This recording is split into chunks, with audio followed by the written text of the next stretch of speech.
when I take away the mathematical objection, it just breaks my heart. But in conversation, anywhere you go in this country, it'll come down to it. Somebody will tell you, my real objection is, I don't want lazy people to have the same medical right. care I do. And that being, code for, more often than not, being code for race. Right, like Biden's slip up. Yeah, exactly. I got it. Thom, thanks a lot for the call. Lucretia, actually, I don't see where you're calling from, Lucretia. What's up? I'm calling from Los Angeles. Good afternoon, Thom. Hi. My reason for calling is being an African-American woman and dealing with racism. Of course, being well-informed and educated to be able to, articulate points, but at the same time, I have to put out a disclaimer on how, dealing with racism, especially when we're confronted and approached, because having to bear in mind the fragility of the ego of a white supremacist. Mm-hmm. When you're speaking to them and you're bringing about these facts, the kind of anger that kind of swells from that coming from someone that's considered an uppity black. Mm-hmm. So it's like to even have to have that kind of disclaimer. Whereas, then if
Our book for today on the Thom Hartmann Book Club is Kingdom of Lies, Unnerving Adventures in the World of Cybercrime by Kate Fazzini. This is from the preface. It didn't take me long in my career as a cybersecurity executive to figure out everyone was lying to me. The biggest lie of all came at the very beginning, that cybersecurity is hard, too hard, certainly too difficult for someone who lacks years and years of deep technical training. That is no place for writers. That thicket of incomprehensible jargon alone seemed meant to discourage outsiders like me from entering the field. They told me I could never hope to understand the terminology unless I'd worked around it for a very long time, unless I had a special and complicated certification, unless I knew how to take apart and reassemble a computer, unless I knew how to code in Python and could read it, interpret it, and spot problems on sight. And if I somehow managed to learn the lingo, the learning curve for the rest of it would prove insurmountable. Lies, lies, lies. It's unfortunate because there's a huge gap between the demand for cybersecurity workers and the people available to fill those jobs. I think one of the reasons for that is because people can't imagine themselves doing this kind of work. Can you use a smartphone, make a PowerPoint, think on your feet, ever organize a night out to the movies with your friends that went well and nobody crashed their car to or from the event? Welcome to the 21st century's hottest career path. Are you able to charm the pants off women? Did you escape an abusive marriage? Have you ever hosted a toddler's birthday party at your home? Honey, I want you on my cybersecurity team. After reading the stories in this book, you will understand that what makes cybersecurity complicated is the complexity of human beings. So if you know how to deal with people, you can handle internet security. If you understand what makes people tick, not only will you be able to recognize a threat, you'll be one step ahead of your adversary. During my career as a cybersecurity executive at multinational corporations, a journalist for Wall Street Journal and later CNBC, and a professor at Georgetown University, I've met a lot of fascinating people. From the hackers who perpetrate malicious attacks to the security professionals who try to prevent these incidents from happening, and the alphabet soup of government agencies that do damage control. At the end of the day, they're all fathers, sons, mothers, sisters, and spouses. In other words, people just like us. Yes, the white hats cross paths with black hats and change alliances more frequently than you might expect, but they're driven by the same desires as the rest of us, even if sometimes it feels as if everyone in cybersecurity is allergic to the truth. As a professional, I was told a great many lies about the field I have grown to love so much. After becoming a journalist on the cybersecurity beat, I was told even more. Here are a few. Let me introduce you to the hacker community. This lie is usually delivered with a wink and a nod from someone who thinks they know every hacker on the planet. The truth of the matter is there is no hacker community. Sure, the guys who make a splash at the big annual conferences might say otherwise, but every country, every state, every faction, every identifying group has its own community of people who hack computers. Some of them are extremely conservative. Others are massively liberal. Some fall in between. Some wear suits and ties and work as lawyers during the day, while others look like everyday citizens and have great people skills as they pursue their idiosyncratic agendas. Some are good guys who got fed up with low pay and boring duties and became criminals. Some are criminals who ended up being good guys. Many start and end their careers on either end of that spectrum. Some, including many you'll meet in this book, are extremely proficient hackers who have no time or inclination to identify with any community at all. As a journalist, I was astonished at the number of people who came out of the woodwork to offer me exclusive access to the hacker community. I couldn't help but notice that the members of the source's hacker community were often people just like him or her. My point is there are many different types of people working in this field, and I can guarantee you that a lot of them are exactly like you. Here's another lie. He's a luminary in the cybersecurity field. He's probably not. Fame and luminescence don't typically intersect in this field. The people I've met who are actual geniuses aren't famous, and most of them don't have social media profiles. They tend not to pontificate on areas outside their expertise. The people who are constantly headlining conferences and who are so often offered up to me for interviews have less insight than those who stay underground. Anything a high-profile hacker is willing to share typically carries with it a massive and crystal clear agenda that I've learned to spot from a mile away. Even if a conversation is off the record, the intel coming from a top government official or other marquee corporate cybersecurity name carries little novel information. The only people who have illuminated the way for me in this world, and in this book, have been genuine practitioners who never held a C-level title. You've never heard of them, and because I've changed their names to protect their privacy, you probably never will. They are luminaries not because of the degrees they've collected or the events they've headlined, but because they carry a lantern that guides the path for others. These types of people typically don't have a public relations team. One of my favorite lies, he doesn't know what he's talking about. This one is usually delivered by someone who asserts that he or she knows the cybersecurity field better than anyone else. These people will brag that they know what it's like to be a hacker and can do things that no one else in the room can do. I'm always wary of those who try to establish their bona fides by discrediting the expertise of other cybersecurity professionals. The depth and breadth of this field is so vast that anyone who works in it is an expert at some part of it. And I have yet to meet someone who is an expert at all of it, not even close. Every view of an incident is informed by the reviewer, what he sees, what her level of expertise is, and that changes over time. It's like asking someone who lives in the Plaza to describe Manhattan. The book is Kingdom of Lies by Kate Fazzini. You know, every day here on the Thom Hartmann Program, Louise and I and our team, Sean, Nate, Shira, Dave, Chase, Sue, Nigel, Ron, we all work to put together the very, very best show we possibly can. And there's an enormous amount of work that goes into the show. And one of the things that comes out of that is a lot of content, a lot of specific information that we go through and we dig out and, we want to share with you. And Sue puts that into our newsletter every week. And I think you will, if you don't already receive our newsletter, it comes in email every day, about an hour after we're off the air, or maybe a couple hours after we're off the air. And Sue goes through and pulls literally every link to every story that we talked about and puts it into the newsletter. It's free.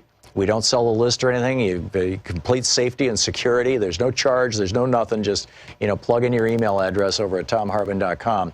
And you get signed up for the newsletter. It's all fairly obvious. You'll see it on the website. So check it out, thomhartmann.com. Thank you. Want to connect with the show online? You can find the Thom Hartmann Program on Facebook, Twitter, and Instagram. This is the Thom Hartmann Program. Hey, happy Friday, TGIF, Shabbat Shalom, Juma Mubarak, whatever it may be for you. David Koch has died, which got me thinking. David Koch was, of course, he ran for vice president on the Libertarian ticket in 1980. Libertarians famously believe that capitalism is more important than democracy. And in fact, numerous libertarians have said that right here on this program, including Stephen Moore.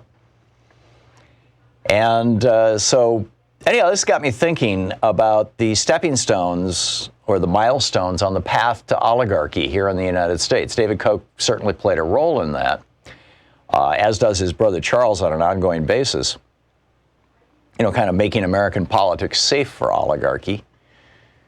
But, I was just thinking back, it's like we go through these cycles. We saw a rise of the oligarchs in the late 1800s. Then Teddy Roosevelt and William Howard Taft, two progressive Republican presidents, took them down in the 1900s and 1910s. And then they came back with the election of 1920 with Warren Harding and then Coolidge and then Hoover. And then the oligarchs kind of fell. The path to oligarchy went backwards, with the presidency of Franklin Roosevelt being elected and then reelected a total of 4 times. And then Harry Truman. And then the oligarchs made a really significant, and basically the oligarchs were kind of standing on the outside looking in from the 1930s until the 1980s, when Reagan brought the oligarchs back into government and back into business and put it all back on track. And this was largely the result of the 1971 Powell Memo and the 1976 and 78 Supreme Court decisions, Buckley and First National Bank, the second actually written by Lewis Powell. By the way, my new book, The Hidden History of the Supreme Court and the Betrayal of America, we just got copies here in the studio. Thank you, Nick. We just got copies here in the studio yesterday, which means that they'll probably be shipping in the next few weeks. So it is now available, or will be available. It's obviously available for order. And I go through that in the book and, talk about this whole thing about, how the Supreme Court basically opened the path to oligarchy. And it raises a really interesting question: is that cycle about to end? Is it possible that that cycle is about to end? I really think that if Elizabeth Warren or Bernie Sanders become the Democratic nominees, and a fascinating piece in the New York Times today by Jennifer Rubin about how incredibly weak Donald Trump is in all the polling right across the board, in all the demographics that actually count, that virtually any Democrat, Seth Moulton, who pulled out of the race this morning, could probably beat Donald Trump.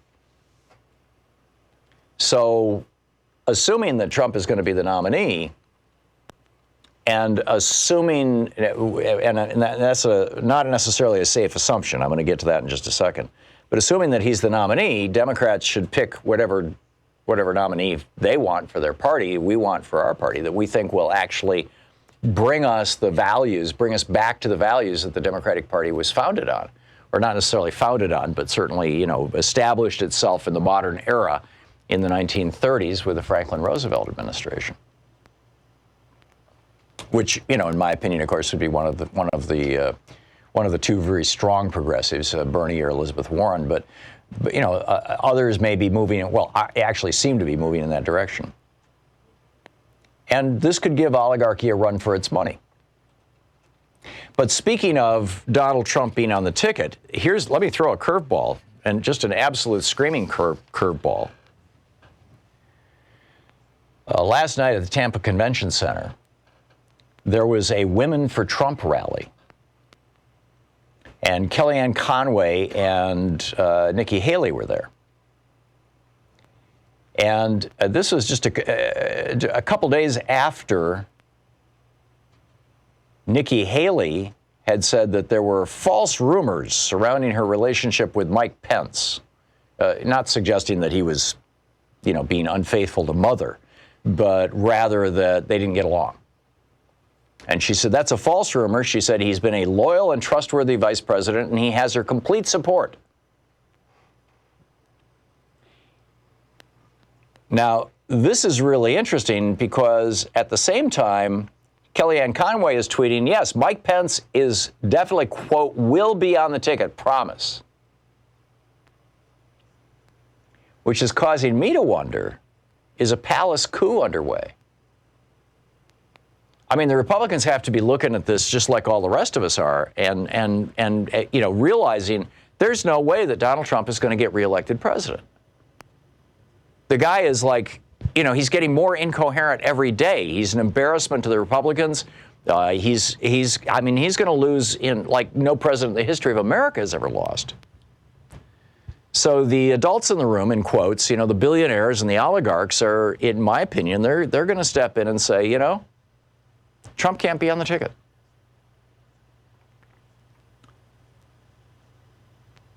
I don't recall who it was this morning who asked me, has Donald Trump yet decided that, what his illness is going to be, that he's going to use as, maybe it was Dave, that he's going to use as the excuse to not run again? Oh, no, it was my friend Jerry up in New York. He was like, we were talking on the phone this morning, and he was like, well, any idea what medical excuse Trump is going to use to get out of running for president?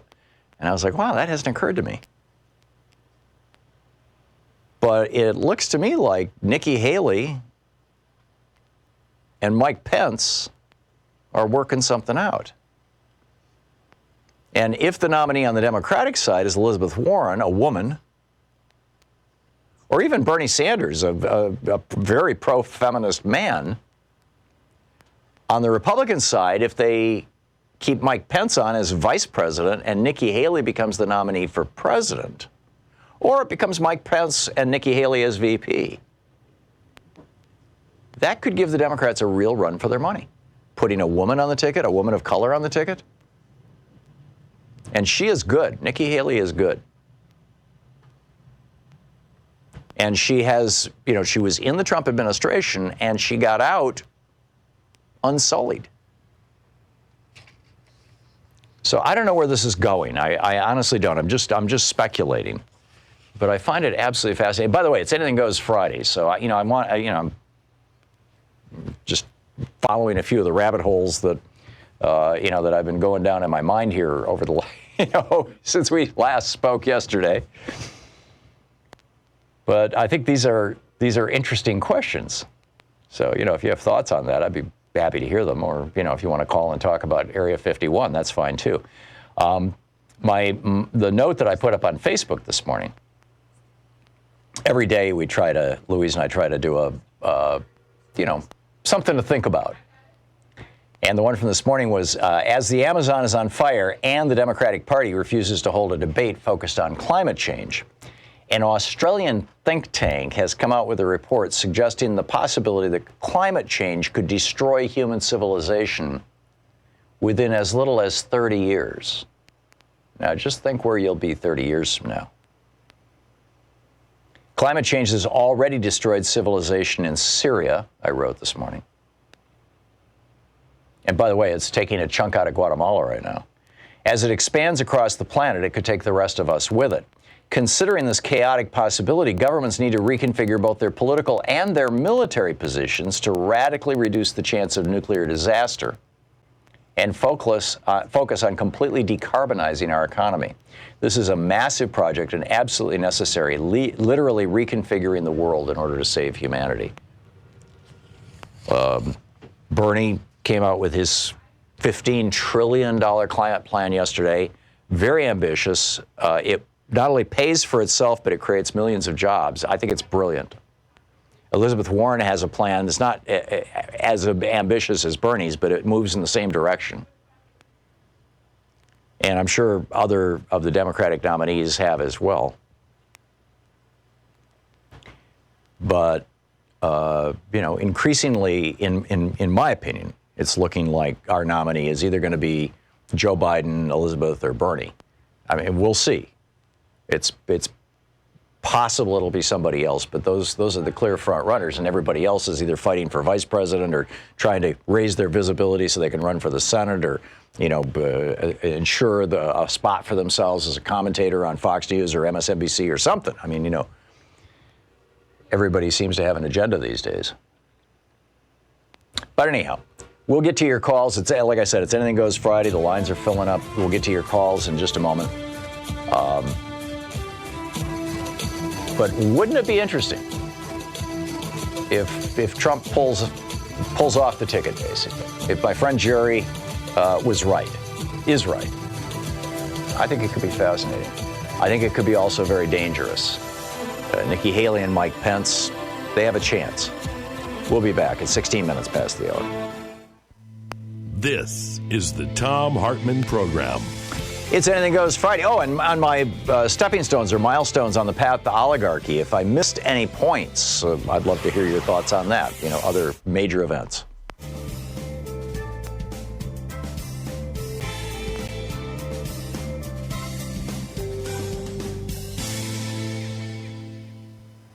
And welcome back. Jeff in Fort Dodge, Iowa. Hey, Jeff, what's on your mind today? Hi, Tom. Senator Grassley and Senator Ernst have been hitting the airwaves here locally and through the small paper outlets. They're just all of a sudden outraged at the Trump administration and Trump's EPA because they have found out that there has been 31 exemptions given to these big oil companies and refineries that they don't have to blend ethanol right now. Oh, interesting. And I find it a tad bit amazing at their outrage because Senator Chuck Grassley was the chairman of the Senate Judiciary Committee, and Joni Ernst being a Republican senator, that they voted in and confirmed Scott Pruitt. Well, we all knew where Scott Pruitt came from. That was pretty self-evident. So not only are Iowa farmers and Midwestern farmers being hit by these tariffs terribly bad, now they're getting hit. My understanding, what I read today, was that there's 2.6 billion less gallons of ethanol being blended now.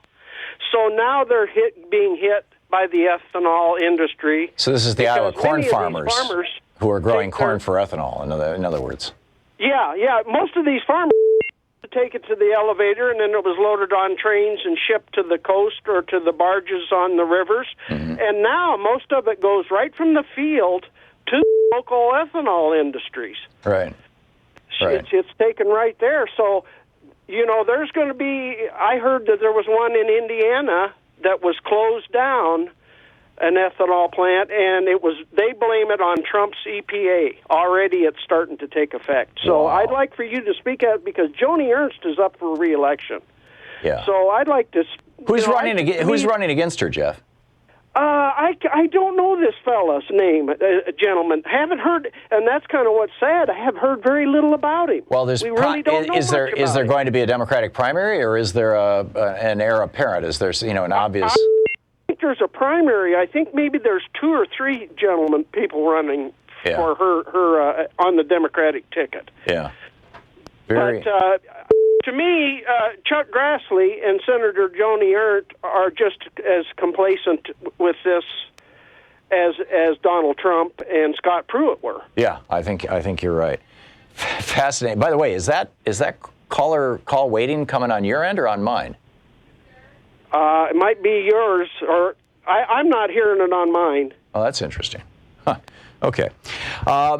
So, Jeff, if you don't mind, I find this absolutely fascinating, and this adds to my theory that the Republicans are going to get Trump off the ticket and try to get back to something that resembles sanity. And, are you hearing rumblings that, are the farmers turning against Trump as a consequence of this, or for that matter, Ernst and Grassley, or are they going to continue to go along and get along? Well, Joni's so tight with Mitch McConnell. They moved her, up so because she's just basically a freshman senator. She was just elected, 6 years ago. Right. So she shot up there right next to Mitch, real quick. Yeah. But you hear rumblings of the farmers starting to question a little bit now. But I don't think many of them realize how connected Chuck Grassley and Joni Ernst were to this, getting this EPA director put in there. There you go. Jeff, thank you for the call. We'll be right back.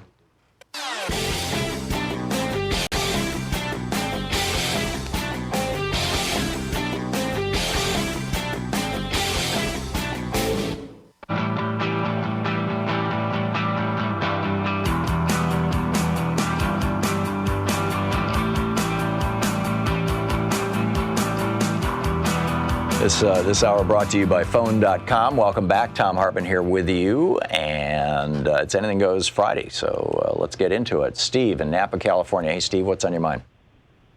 Hey, Tom. I just wanted to talk about Google changing their algorithms over from, rather than using the most popular sites, to taking some of those sites down, like Alex Jones, most famously, that type of thing. Right. And whether, as communities, we could maybe be working towards something like creating our own libraries and indexes of sites and categories and that kind of thing to keep the information open to what kind of information we want, rather than having it in the hands of a telecom only.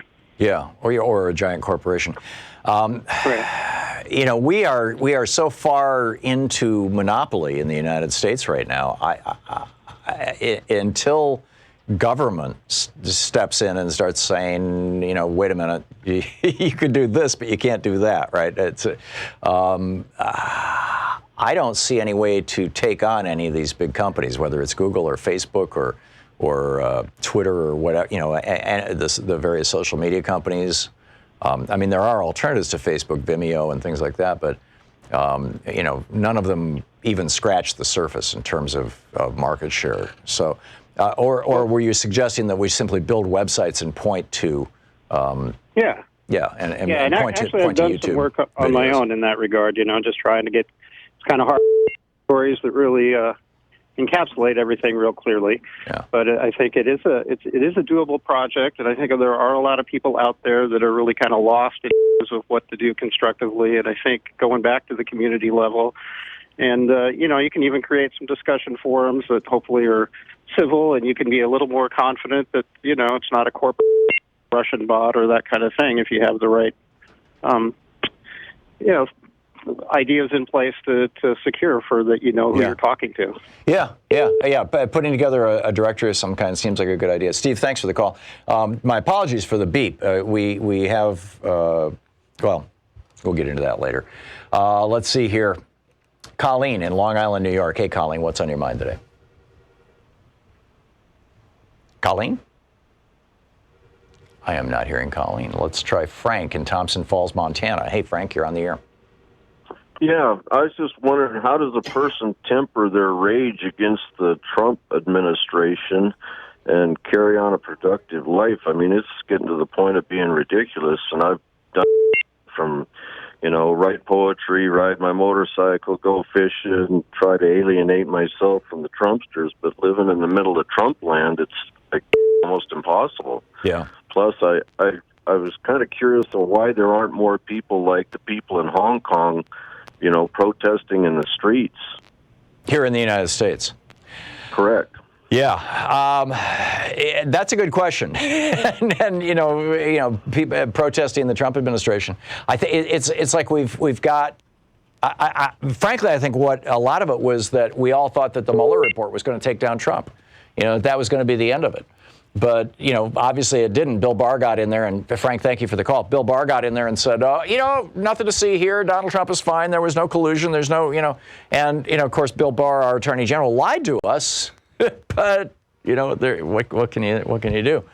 But I think that the day may come, and I think it will come with an economic downturn, frankly. So, we'll see where this goes. Omar in Herndon, Virginia. Hey, Omar, what's up? Tom, thanks so much for taking my call. Good day to you.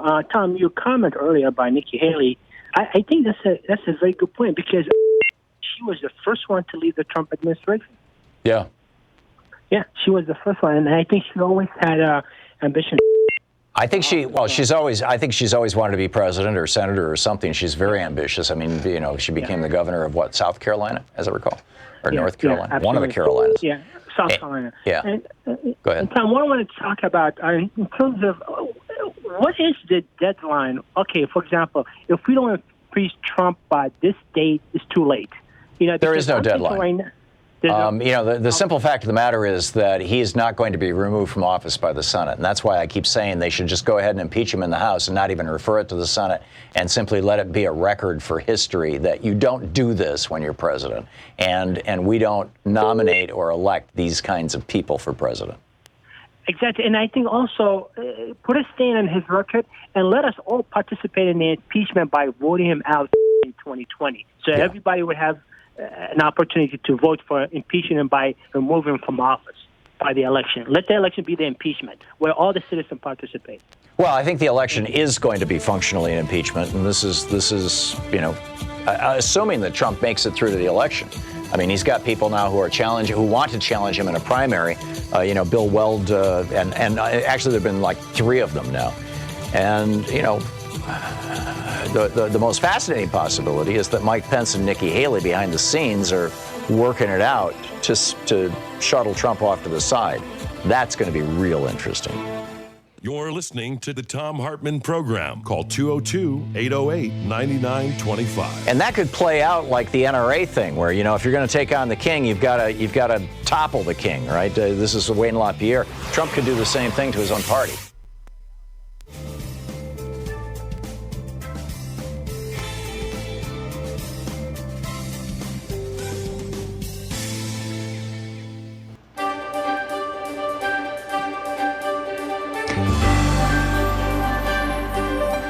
Our book today in the Thom Hartmann Book Club is by P.E. Moskowitz. It's The Case Against Free Speech, the First Amendment, Fascism, and the Future of Dissent. This is from the introduction. This book is not anti-free speech. It is anti the concept of free speech. It's an important distinction. Everyone should have the right to say what they want. I will not argue otherwise. I am not an authoritarian. In this book, I will not argue that the United States should adopt laws banning racist speech like the ones that have proliferated throughout Europe, for example. I think those laws are often counterproductive and end up being used against leftists instead of against racists. I won't argue that Nazi speech should be outlawed as it is in Germany. I won't argue that the First Amendment should be reformed nor more firmly upheld. This book is not about whether the First Amendment is good or bad.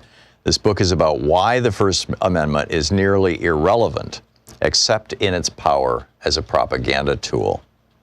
In the following chapters, I will argue that free speech as a concept is meaningless, that it is a dialectical smokescreen more than an ideal to be upheld, that in a grossly unequal society, in which a few corporations control the means of media dissemination and a small group of the ultra-wealthy bankroll entire political movements, there can be no meaningful definition of free speech. On paper, I'm free to speak as a billionaire. I am as free to speak as a billionaire. Yet I do not have the power to change laws through political donations, to influence college curricula, or to quash entire movements for economic liberation. And still, I hold more speech power than most. I am a published author, and my speech is sanctified by the gatekeepers of my publishing house.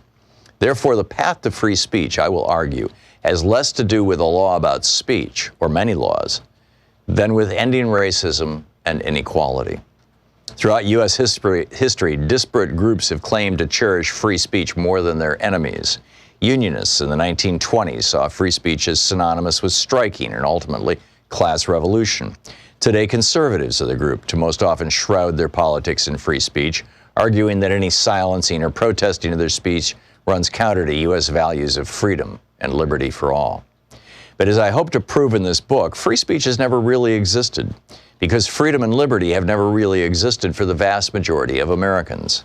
Instead, the U.S. has systematically acted against those values, suppressing the opportunities, speech, movements, and actions of the masses, especially people of color and anti-capitalists, in order to favor the free flow of capital to the owning class. This oppression and suppression have been constant since the founding of this country, and therefore free speech is a hollow signifier, pointing to a past that never existed. The funny thing about free speech is that it's been used to fight for and against these liberties, both as a guise for the wealthy and powerful to oppress the poor, like the Koch brothers and their supporters using free speech to push through anti-democratic legislation and rip apart campaign finance laws, and as a rhetorical tool for the working class to further their cause, as happened in the early 1900s when leftists argued that free speech includes the freedom to riot, and the ACLU argued it was the only way to prevent a violent revolution.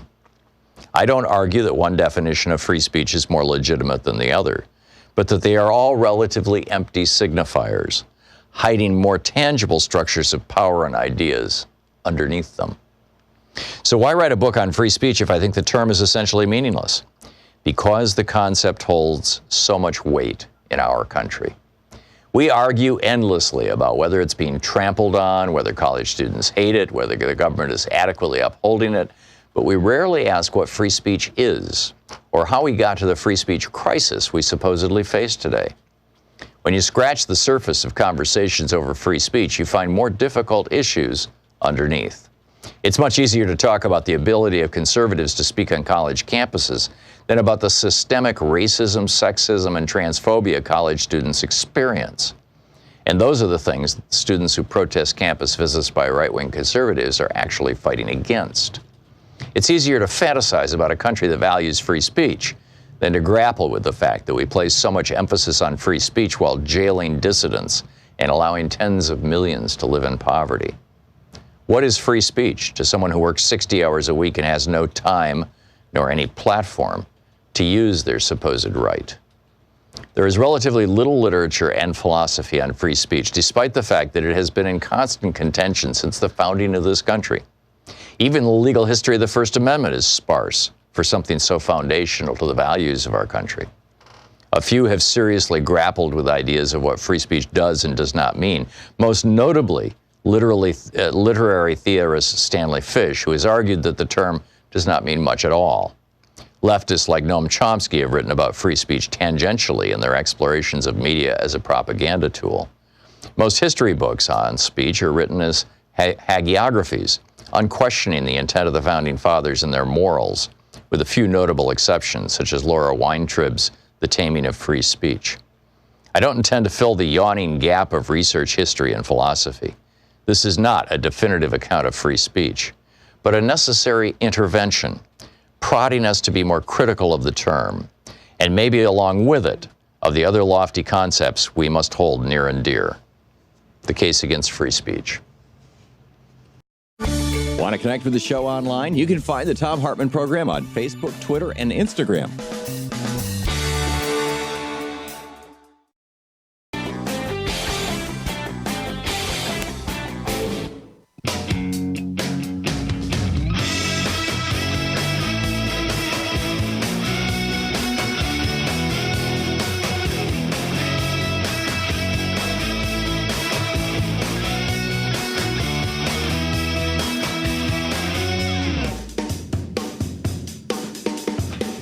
So we're putting together our cruise for next year, for next summer. It's going to be a lot of fun. We're going to be going to Bermuda. So the information's over at thomhartmann.com, just an FYI. Anyhow, Anything Goes Friday, your thoughts? You've heard some of mine today. Erwin in Missoula, Montana. Hey, Erwin, what's up? Oh, yes, Tom. Say, I wanted to talk a little bit about the Green New Deal and looking at changing in agriculture as far as reducing greenhouse gases.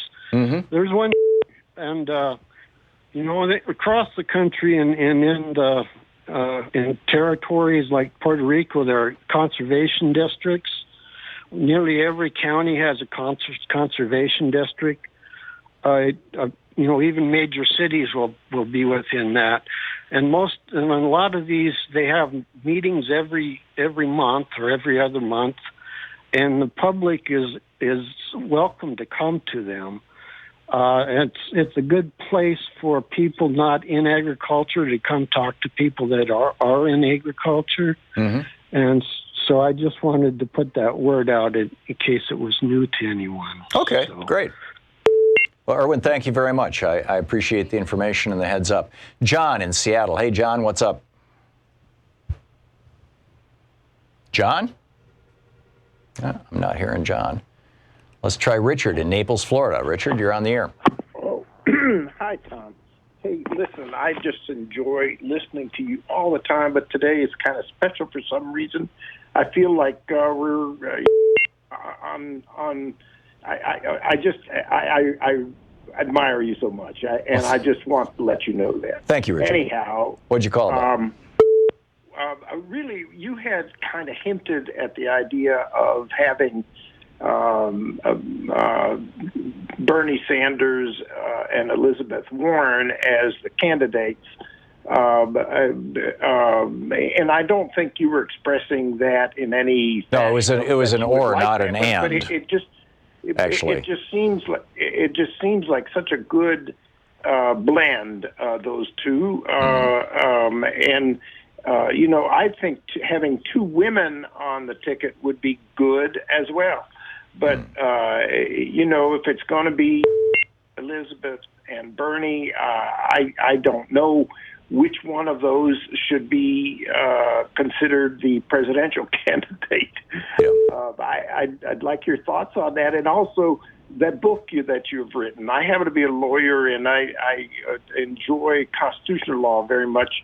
And I know you're not a lawyer, but I've listened to your views on cases, and I understand quite well that you are in the area where lawyers are. So thanks for your work in that. Sure. Yeah, I tried to write a book for non-lawyers about the law. Go ahead. Yeah, sailing. You mentioned there's a trip that you're planning. Bermuda. I happen to be a sailor as well. I've listened to your history as you've been speaking. I've been listening to you, and I understand that you have done some sailing. But you suggested Bermuda. Is this a sailing trip? No, this is just a good old-fashioned cruise. Okay. We're going to get on a cruise ship and take a vacation for a week and go to Bermuda next summer. It's actually our station in Chicago, WCPT, is putting the thing together, and I'm sort of the attraction, kind I of like suppose. the uniter, Yeah. Well, we used to do this cool. with Air America. We had a cruise every year with Air America, and it worked out really well. And we've been having fun doing this.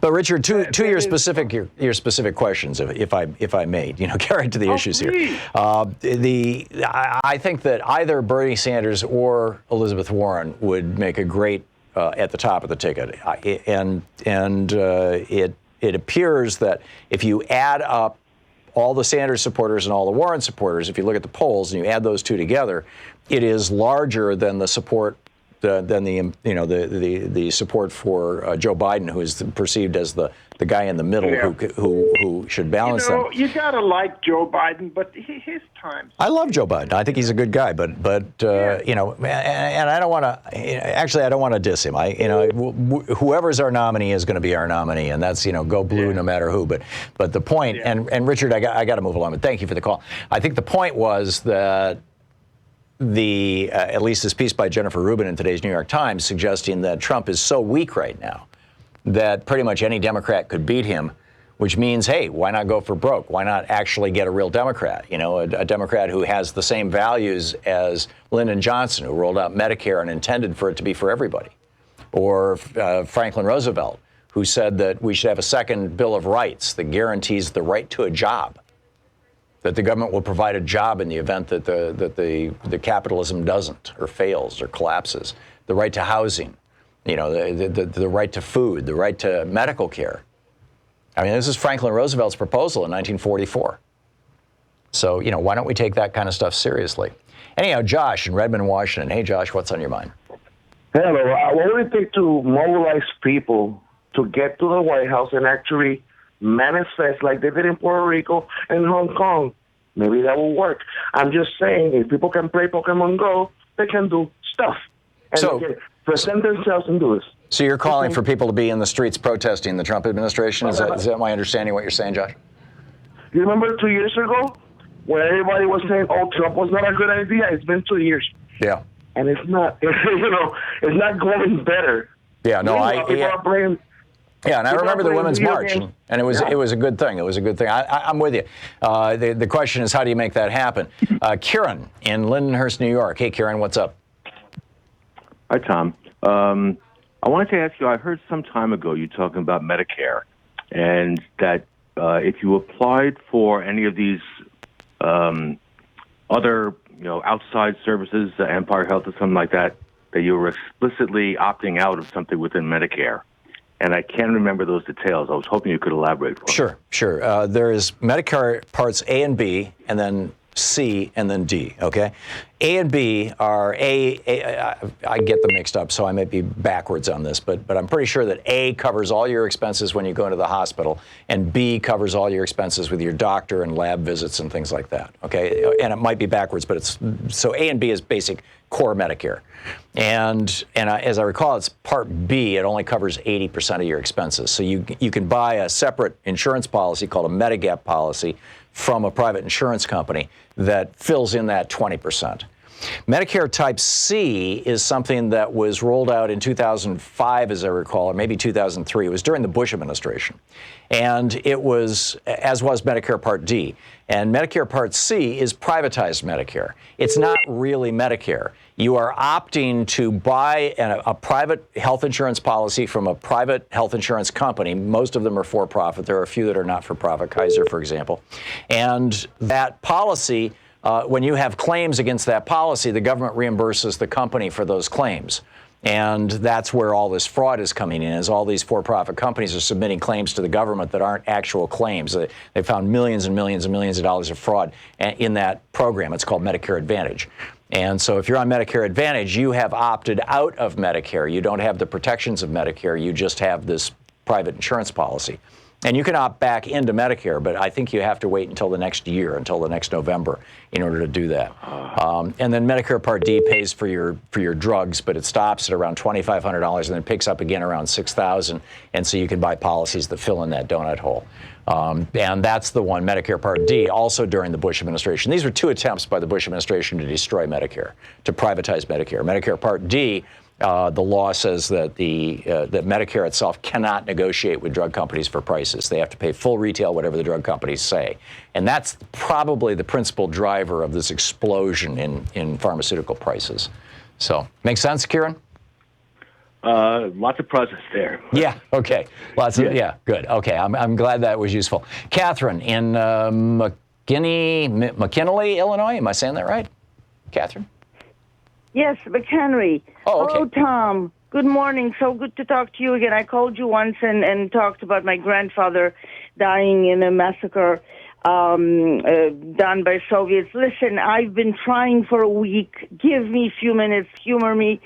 Because I will tell you, I was in a dark mood all week, my friend. And the heat wave finally went away and everything is good. So I figured let's bring a little levity here. When the mainstream media, even the liberals, so-called liberals, drinking the Kool-Aid, and Rick Steves is doing a show on the history of fascism, we have to find some levity. And they're going to be opening the mental institutions again. We have to find some levity. So I will tell you this thing. I've been prophesizing for some time, and I have a very unorthodox, a little macabre sense of humor. Maybe it's the European thing. I don't know. I'm Polish, if you don't remember. I've been telling people, and people repeat this because they tell me they repeat it to their friends, and everybody gets a really good chuckle out of it, at least the people that are oriented in the situation. I've been prophesizing that, and especially now when definitely Mr. Trump is spinning out of control, it's obvious. So I've been prophesizing that one day, pretty soon it might be, we will wake up in the morning and there will be a completely sensational news on all the media outlets. President Trump is missing, MIA. We don't know where he is. He's not in the White House. He's gone. And I think that in his little crazy head, he might think that if he just takes in the middle of the night and goes to see his friend Vladimir Putin, Putin will save him. And I don't want to be graphic, but Putin will treat him pretty much like Beria, which you might be familiar, bag over the head and bye-bye, and you're gone. Or it might be like an Edward Snowden thing, where he just kind of takes refuge. I mean, it's not impossible, Catherine. I mean, there are people. Malcolm Nance is out, basically saying that he thinks that Trump is running Putin's foreign policy out of the White House, and whether that's the case or not, it's hard to say actually. And frankly, I think that he's certainly running the Saudi foreign policy out of the White House, and maybe Netanyahu's, he's certainly not running American foreign policy out of the White House. I guess that's the bottom line. Thank you for the call. You're listening to Thom Hartmann. Visit ThomHartmann.com for audio and video archives. But she raises actually a really interesting question. If Trump realizes that he's going to go to jail if he doesn't get reelected, and Pence comes to him and says, you're not going to be the nominee, does he flee?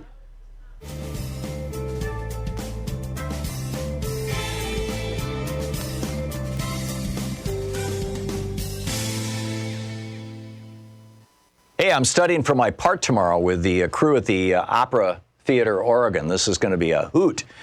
Tomorrow evening at the Alberta Rose Theater, and Sunday afternoon. We're going to have two performances, one Saturday, one Sunday, this weekend. And I'm playing the part of an old-timey radio announcer from the 1930s, and it's songs inspired by Woody Guthrie, and some of them written by Woody Guthrie. And it's absolutely, we did the rehearsal last Tuesday, and it's going to be a hoot. So if you're in Portland and you'd like to come, check it out. I think AlbertaRoseTheater.com is where you can pick up tickets. So back to your calls. Brad in Springfield, Wisconsin. Hey, Brad, what's up? Brad? Oh, I'm not hearing Brad, but I am getting audio, so let's try Joe in Santa Barbara, California. Hey, Joe, what's on your mind? Hey, morning, Tom. Nice to see you and nice to hear you. Thank you. I I think that we need the pots and pan brigade to come out and march, to make some noise. Mm-hmm. Anyway, I wanted to talk about the NRA. Okay. I think a problem with talking about the NRA, we're not putting the faces on the companies that pay the NRA. Yeah. I think by saying NRA, they get a pass. So nobody's talking about Remington or Colt or whatever these... Who owns them? Yeah. Oh, wow. What are they doing on the stock market? Yeah. What are their financials? We don't hear that. We just hear the NRA. I think it's been a ruse that they've put on the American public. Yeah, it's a good point. I wrote a book about guns, and I couldn't tell you who the big corporate funders of the NRA are. It's well buried information, to the best of my knowledge. Well, I would start with the owners of Winchester and. But is it even that company anymore? Well, whoever. I mean, how do you know it's not American Products Inc.? Because people can't relate to exactly just by saying the NRA. Yeah. I think the message would be better if you had faces. Yeah, although the NRA is in a terrible mess right now. Wayne LaPierre. I know, Ollie North. Yeah.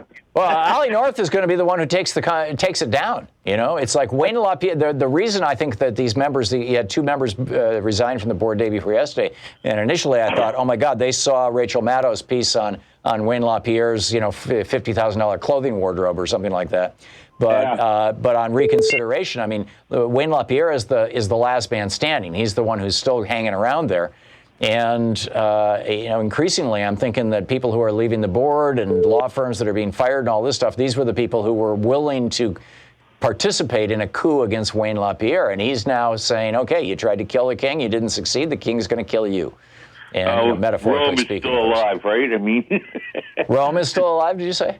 Yeah, when you start looking at how the Romans dealt with each other, yeah. I mean, we're getting to that point. And, I watched Ollie North on the Contra hearings, and he was, but maybe he's got a backbone and he's seeing corruption going on. He's calling it out. Could be, or it could be that he just, realized that he had legal liability in those areas. But yeah, Joe, thanks for the call. Fascinating stuff. We'll be back. It's 10 minutes, coming up on 10 minutes before the hour here on the Thom Hartmann Program. Stick around. We'll be right back. It's Anything Goes Friday.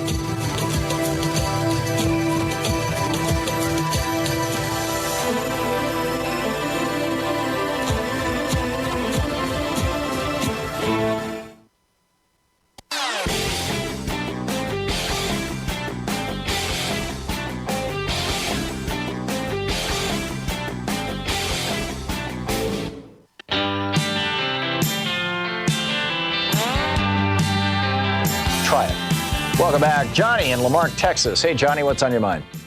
Hey, Tom, just to let you know, while I'm on hold, I'm hearing this beeping sound. It sounds like call waiting. Yeah, it's not on my side. I think something it's on your something has rebooted with our phone system. Say lovey. Okay. Anyway, I've got a question for you. It's a process question. Maybe you know the answer, or someone in the audience might know. Okay. This question was inspired by a conversation you had a few minutes ago with a listener about Joni Ernst. Mm-hmm. She's currently a freshman or junior senator. Is that correct? Yeah, she's finishing up her first term. She's up for re-election next year. Yeah. She becomes a senior senator if she gets reelected in Iowa. Is that correct? No. If Chuck Grassley goes away, there's 2 senators in Iowa. Grassley's the other one. He's been there longer than her. He will always be the senior senator. She will always be the junior senator as long as they are the 2 senators. Well, if we're lucky enough and Chuck Grassley, from one reason or another, doesn't run again, and someone else runs from the Democratic Party. Yeah, but Joni Ernst is, you can only have 1 senator in an individual state up for re-election. That got all organized at the founding of the Republic. So Joni Ernst is up for re-election this time. Chuck Grassley will either be 2 or 4 years down the road. I'm not sure which. Okay, well, this question still stands in general because I always wondered about when people, and they're the junior senator, they would normally seek guidance or they might have questions of the senior senator. But what legal requirements does the senior senator have to assist a junior senator of a different party? I don't think that it works that way, Johnny. I think that these are just titles. I think the relationship between the junior and senior senator from a state is, based on probably personal chemistry more than anything else. At least that's what I've observed from the few that I've known. And, it's just junior and senior is simply a way of describing who's been there the longest and, what their titles are. Johnny, thanks for the call. Colleen in Long Island, New York. Hey, Colleen, what's up? Oh, yes, hi.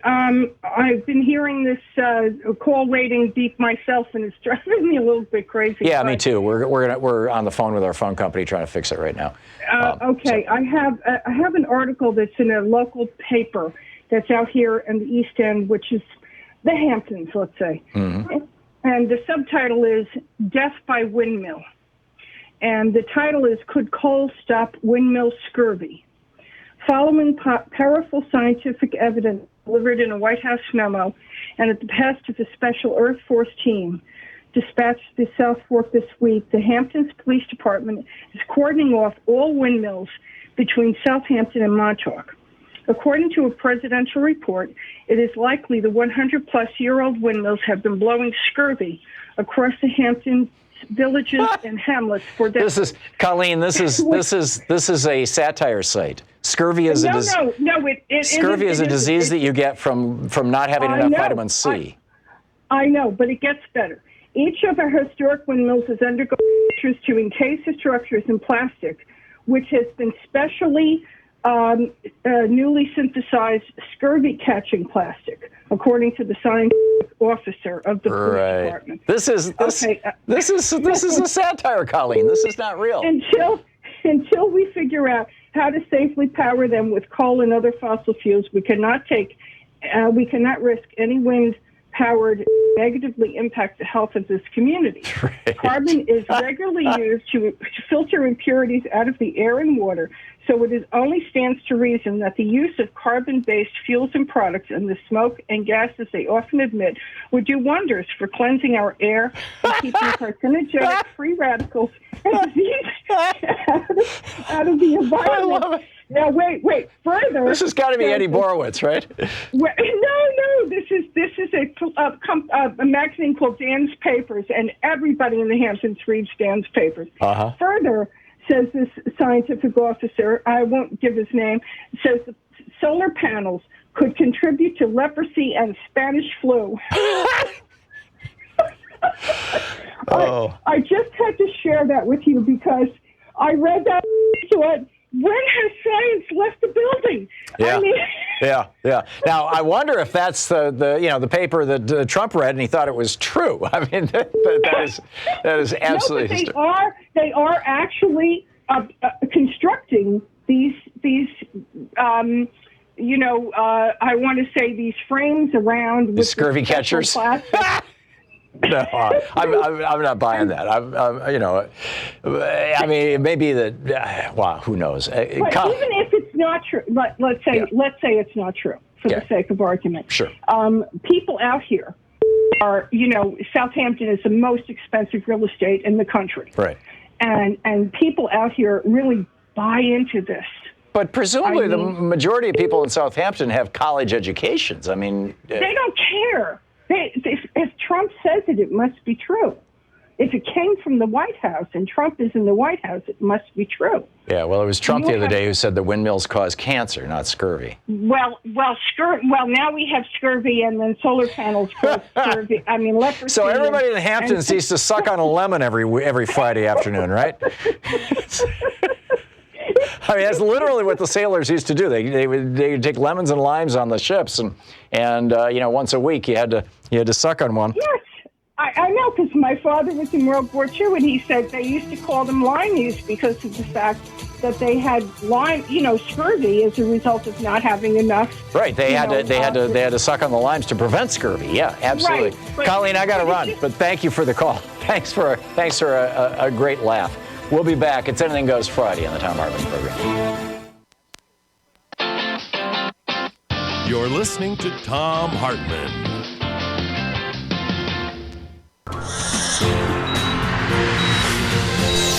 Hello, I'm Casey Hawks. And I'm Shane Mason, and we're the hosts of Nurse Talk Radio. Here's what we're talking about this week. Well, that music can mean only one thing. It's time for Healthcare in America. Donna Smith. Donna, welcome. Thank you. It's good to be here. Racial bias in healthcare, specifically African American patients suffer high morbidity and mortality compared to any other racial group. Yes, the scary thing about it is that it's so invisible to so many of us, and yet it's happening. It's severe. African American patients and Latino patients and Asian patients often face discrimination in our healthcare system, but most especially African Americans. They stay sicker longer and they die earlier than white people do. Imagine that just because of the color of your skin, having lesser care than another patient. It's terrible. I read one article that was in U.S. News and World Report. Our book today in the Thom Hartmann Book Club is Cokeland, The Secret History of Coke Industries and Corporate Power in America by Christopher Leonard. This is from the preface. The poor man was so ill he could On May barely 18th, make it into the ER in the 1981, first four place. Wall The Street wife bankers went up traveled to register Wichita, him, Kansas. and they went there to make an refused offer to Charles use Koch, her the CEO of an word. They said, obscure "Oh, no, he mid-sized must come energy up to the company. table The bankers and do the from Morgan registration Stanley wanted to himself. We convince can't take Koch the to take his information family's from you." company And public, they take the offering shares information for from sale on the New other York people Stock Exchange. of other Their deal was ethnicities squarely in without line issue. with the conventional That's just wisdom of one corporate America at the example time. of something Going that public happens was at the seen front as a desk, natural but progression what for happens companies in the like Koch exam Industries, room then? offering them People are access to big checked out pools left of money and promising Thanks enormous for listening. paydays You can for find the more existing information team about of these topics at executives. All it required from the nursetalksite.com or CEO was to surrender nationalnursesunited.org. control. This podcast Morgan is Stanley, powered in by return, would National collect a Nurses small United, the fortune nation's in largest fees. union for registered Charles nurses. Koch was 45 years old. He had run Koch Industries since he was 32 when his father died suddenly. He was trim, tall, and had an athlete's build. He spoke quietly in meetings and seemed almost passive. The bankers laid out their plan to take Koch public. They revealed what, to most executives at least, might have been the most significant detail. If Charles Koch agreed to the deal, he could earn $20 million. Our book club book for today overnight. is Talk Radio's America by Brian Rosenwald, subtitled How an Industry Took Over a Political Party that then took over the United States. This is from the introduction. Charles Koch calmly explained August 1, 1988 marked the beginning of the long road to President Donald Trump. But even political junkies took little notice of the fateful events that unfolded that day. As a failed disc jockey and former Kansas City Royals executive named Rush Hudson Limbaugh III made his national radio debut. Only a small audience tuned in. So poorly commemorated was the moment that we don't even know how many stations broadcast day one of Limbaugh's syndicated program. Limbaugh claims the show began on 56 affiliates, while other counts range from 57 and 87. From the beginning, the show was brash, entertaining, controversial, and boundary-pushing. Before Limbaugh, this sort of programming did not exist outside major cities. In 1983, there were just 59 talk radio stations nationwide, and the program on many of these stations consisted of advice shows, stage interviews, and caller-driven discussions of everything from neighborhood schools to abominable snowmen. Clear vision of how to run his company. Most talk radio programming focused on local concerns, and most of the industry's stars, such as Larry King and Sally Jesse Raphael, had left of center views, but rarely shared them. Beneath his low-key veneer, Charles Koch, at the time of Limbaugh's national debut, he had unmovable ideas about how things should be, and he did not back down when challenged. When he was challenged by his own brothers for control of Koch Industries, he fought them in a bitter legal battle that lasted decades. When he was challenged by members of a powerful labor union during his first years as CEO, he fought them even as they committed an act of industrial sabotage that nearly destroyed Koch's oil refinery. When the FBI and the U.S. Department of Justice launched a criminal investigation into Koch Industries' oil gathering business, Charles Koch fought them with every legal and political tool at his disposal. When a liberal Congress and President Barack Obama sought to impose regulations on the fossil fuel industry to control greenhouse gas emissions, Charles Koch fought them in ways that changed U.S. politics. In each of these fights, Charles Koch prevailed. When Charles Koch dismissed the bankers in 1981, it was just a small skirmish in the larger war to control Koch Industries. After prevailing in that fight, he created a company that was true to his vision. He avoided the snares that entangled many publicly traded companies that report their financial results to investors every 3 months. Koch Industries didn't have to think quarter to quarter. The company thinks year to year. An internal think tank and deal-making committee called the Development Group will sometimes think through a business deal on a timeline measured in decades. This long-term view made Coke more nimble where other companies stumbled. In 2003, for example, Koch Industries bought a group of money-losing fertilizer plants when no publicly traded company was willing to take the risk. Today, those plants are as profitable as a broken ATM machine that spews out cash around the clock. Unlike publicly traded companies, Koch Industries does not pay out rich dividends to investors. Charles Koch insists on reinvesting at least 90% of the company's profits, fueling its constant expansion. This strategy laid the foundation for decades of continuous growth. Koch Industries expanded continuously by purchasing other companies and branching out into new industries. It specialized in the kind of businesses that are indispensable to modern civilization, but which most consumers never directly encounter. The company is embedded in the hidden infrastructure of everyday life. Millions of people use Koch's products without ever seeing Koch's name attached. Koch refines and distributes fossil fuels, from gasoline to jet fuel, on which the global economy is dependent. Koch is the world's third largest producer of nitrogen fertilizer, which is the cornerstone of our modern food system. Koch makes the synthetic materials used in baby diapers, waistbands, and carpets. It makes the chemicals used for plastic bottles and pipes. It owns Georgia Pacific, which makes the wall panels, beams, and plywood required to build homes and office buildings. It makes napkins, paper towels, stationery, newspaper, and personal hygiene products.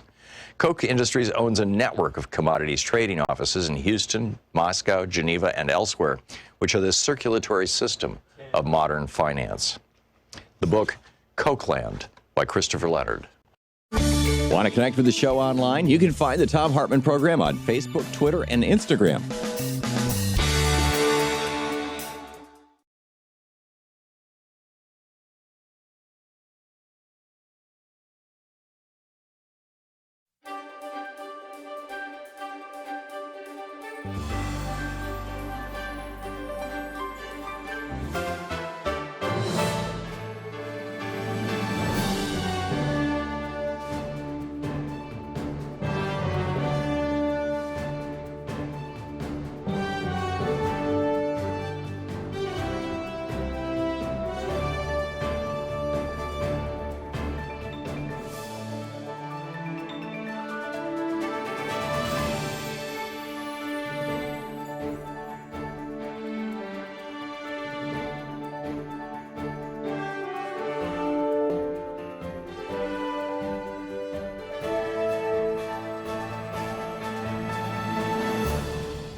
This is the Thom Hartmann Program.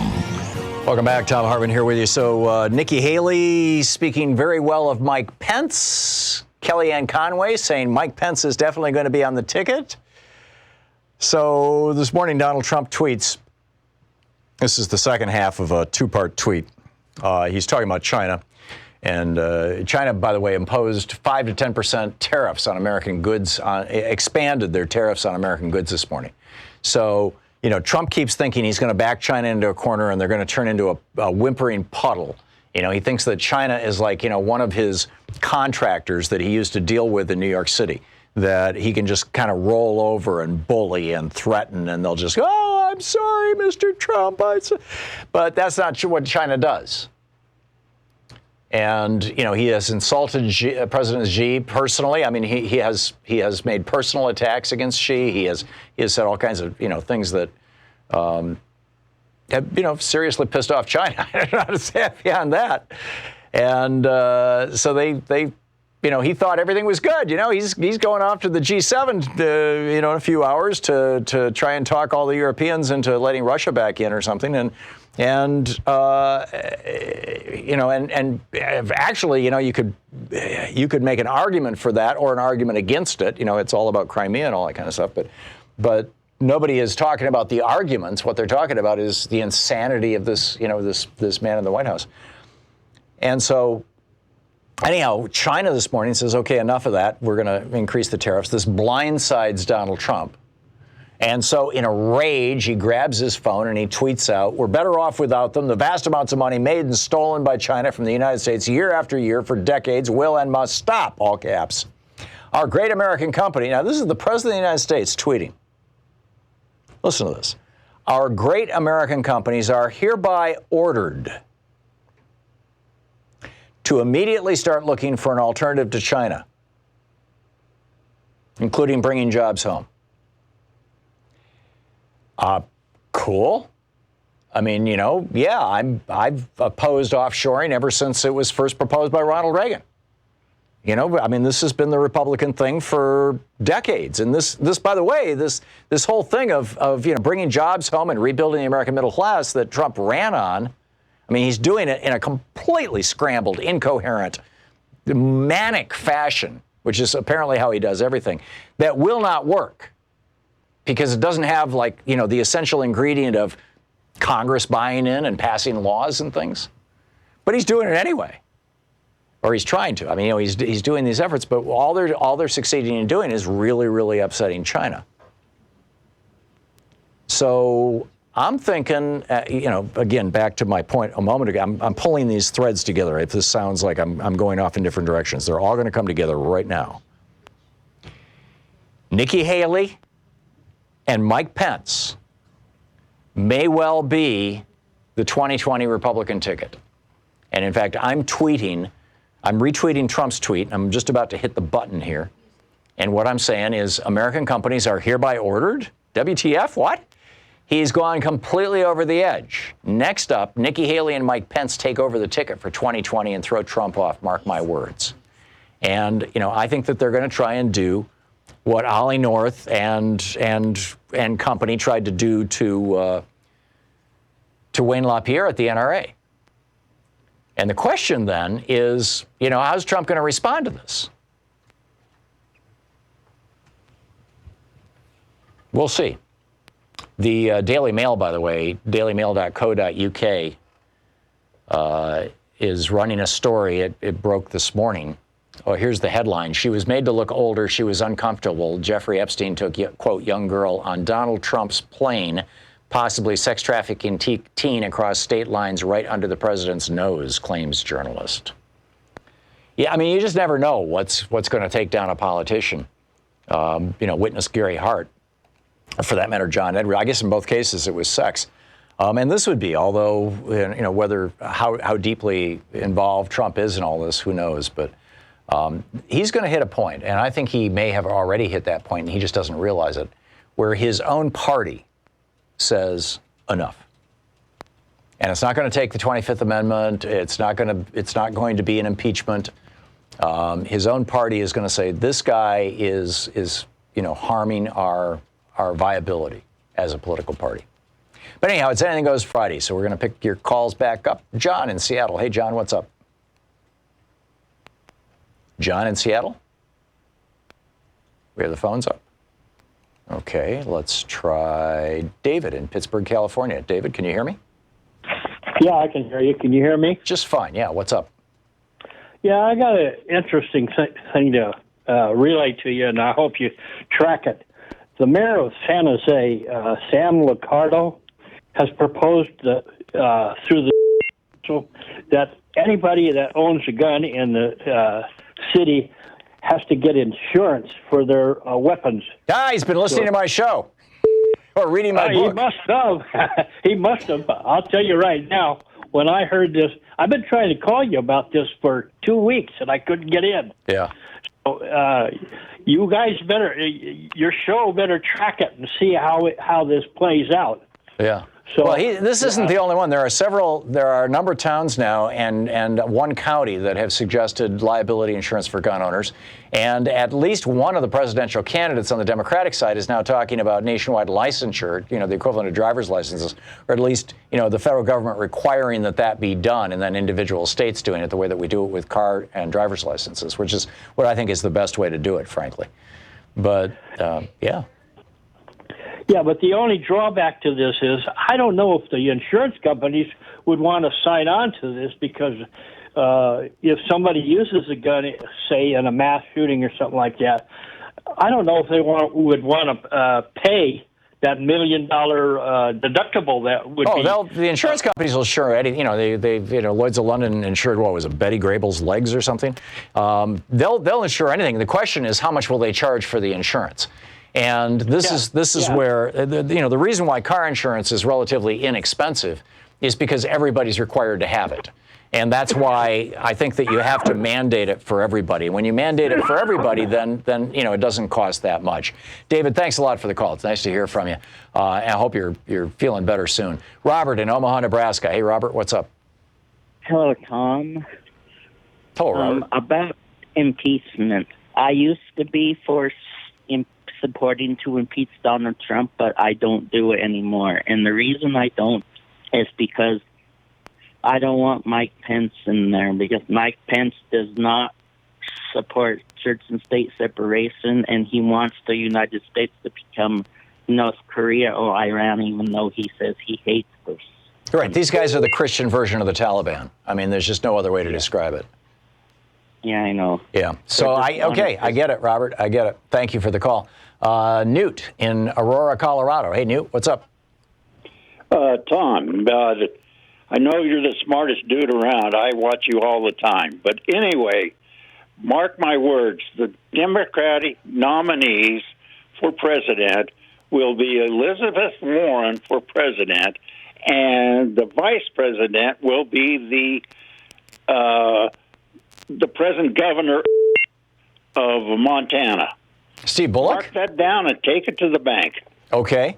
I would guess that a strong ticket that would be Elizabeth Warren or Bernie Sanders, and then as Vice President Kamala Harris, because she is a prosecutor. She's so good at sticking the knife in, and that's the job of a vice presidential candidate, is to be the one who's the bad guy. But although she can be very sweet too. I don't mean to. I hope that isn't perceived as a negative characterization. But we'll see. Bill in Ann Arbor, Michigan. Hey, Bill, what's on your mind? Yeah, hey, Tom. I'm really interested in the idea of Nikki Haley becoming the nominee for the Republicans, because I think if that were to happen, Trump has about 20% hardcore supporters who wouldn't fall for it. I think it would be civil war in the Republican Party if that happened. Yes, I think it will be too, and which is why I think my friend Jerry's idea that Trump, when he realizes how bad things are going, is going to suddenly have a medical deferment. Essentially, he's going to get out of going to jail or having to run for president again the same way he got out of being drafted in Vietnam. I'm sick. I've got bone spurs. So Corporal Bone Spurs will be back. But like I said, we'll see. Thanks for the call. Janet in Mount Vernon, Washington. Hey, Janet, what's up? Good morning, Tom. Thank you for taking my call. I watching a show on Netflix. My husband and I are currently watching a series called The Family, and imagine my surprise when in fact, I need to go back. It was one of the segments 2 or 3.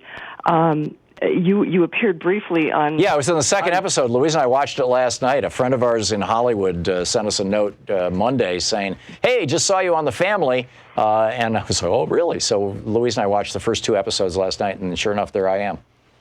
Well, the thing the reason it ties into Trump is because it's so horrifying when people say, when he came out and said he was the anointed one, and right at the beginning of that series, they show you these people praying with their hands on him. I really think that is part of it, and the fact that this group actually exists, it's scarier than a Stephen King novel again. They are operating in plain sight, and that's why I think he believes that he is, along with his other delusions, the anointed one. And this group needs to be exposed. I mean, Jeff Charlotte is doing a good job of that right now. Yes, and I would really encourage the people, your listeners that aren't aware of it, to either buy the book and read it, or if they have, to watch this series, because seeing is believing. Yeah, it's on Netflix. It's called The Family, and it's mind-boggling. Louise and I just finished watching over on Showtime, The Loudest Voice, which is the story of Fox News and Roger Ailes, and that's pretty breathtaking. The Family is also pretty breathtaking. Some really good documentary journalism being done right now. Janet, thank you for the call. We'll be right back. This is the Thom Hartmann Program. It's Anything Goes Friday. We'll be back with your calls right after this.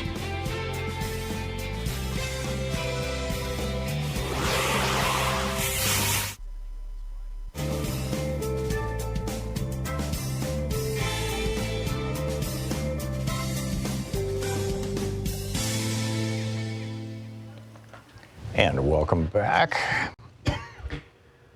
Let's see here. Blake in Portland, Oregon, listening on X-Ray FM. Hey, Blake, what's up? Hey, how you doing, Tom? Good. Great show. Yeah, you should, as a former thespian, you should stop all that and just go into politics. Yeah, that ain't gonna happen, Blake. No. But did I hear right? You're performing at the Alberta Rose this weekend? That's correct. Saturday and Sunday. Oh, wonderful. All right. I just want to think forward to like America 2050 and 2075. I mean, there's going to be a shortage of water. There's going to be probably a shortage of natural resources. You know, what I've heard that the fall in Eastern Europe, it's like, can we get away from the capitalism? I grew up in Minneapolis, Portland. It's like, you know, people getting along, you know, like women and men equal. It's like, you know, it's like to get to a different kind of economy. I hope Bernie can win. I will vote this time. I mean, like, good. I gotta get. I'm under student loan like crazy, and I think if he doesn't, if we don't do something about this for a lot of thousands and thousands of young people, you know, China is going to end up owning this. You know, is George Bush just King George III? I mean, are we going? Is this the fall of the American Empire in 100 years? Oh, I think so. I hope so in a way. I hope it is the fall of capitalism. But how do we reinvent ourselves, you know, as soon as possible? Well, typically what happens, and this is sort of the story of AA, is that, you know, people don't bounce back until they hit bottom. And I think that that's true of countries and economies as well. And the question is, you know, when do we hit bottom? I mean, and this is sort of it's kind of the same question that I was asking about, you know, when does the Republican Party step in and say we're going to replace Trump with Pence and you know, instead of a Trump-Pence ticket, it's going to be, you know, Haley-Pence or Pence-Haley or somebody else. But Nikki Haley certainly has positioned herself really, really well for this. And is acceptable to the Republican establishment and presumably to the donor class. And Pence has already established his acceptability in that regard. He'll say and do anything as long as, you know, he can justify it with religion or he gets big donations. I mean, you know, he was out there shilling for big tobacco back in the day. So, you know, where this, you know, how this plays out is something that we're still going to have to figure out, Blake. But and who the Democratic nominee is going to be an interesting one. But, do you see in terms of our economy? I mean, do you see the disparity and the vanishing of the middle class? Well, this is another question about when do we hit bottom. We had about 4 years ago, we passed through the point where 50% of Americans were middle class. When Reagan came into office, it was in the 60s. It was around 2/3 of Americans were middle class. Using the exact same definition of middle class, you know, an income that is a particular, I don't remember the exact numbers, but a particular percentage of you know, the median and all that kind of thing, average incomes. We've gone from basically 2/3 of Americans being middle class to fewer than half being in the middle class, or less than half the American workers are middle class. Down, or is that increasing? It's getting worse. It's getting worse on an ongoing basis, and most of the jobs that have been, quote, created have been temporary or part-time jobs, or jobs with no benefits and no security. Blake, I got to run, but thanks for the call. We'll be right back.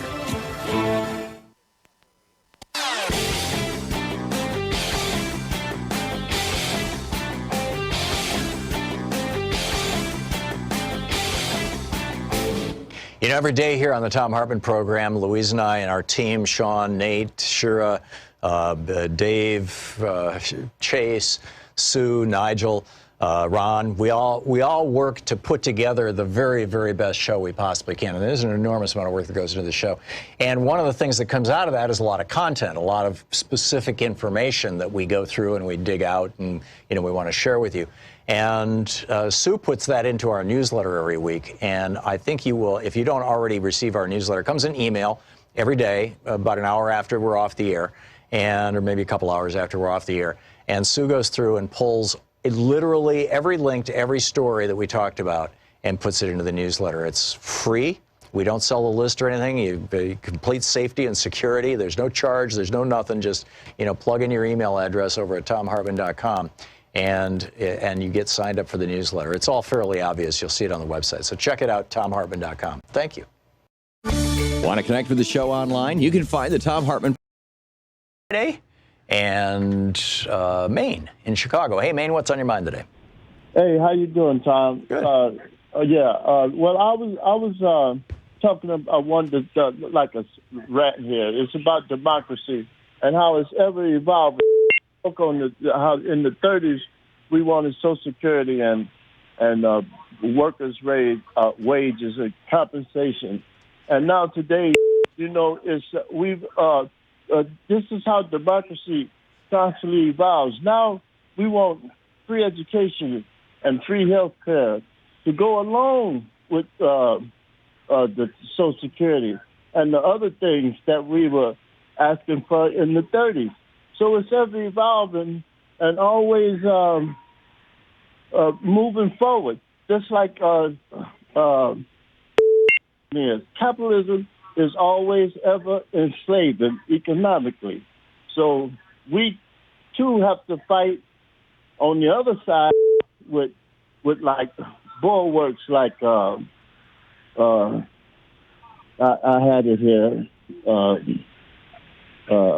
Free education and free health care. Yeah, there you go. These things need to be full bulwarks. Oh, I absolutely agree, Maine. And Right. slavery is the highest expression of capitalism. I mean, this is the classical capitalism, and it's been part of capital. In fact, it's been probably at the core of capitalism since Sumeria, since 7,000 years ago.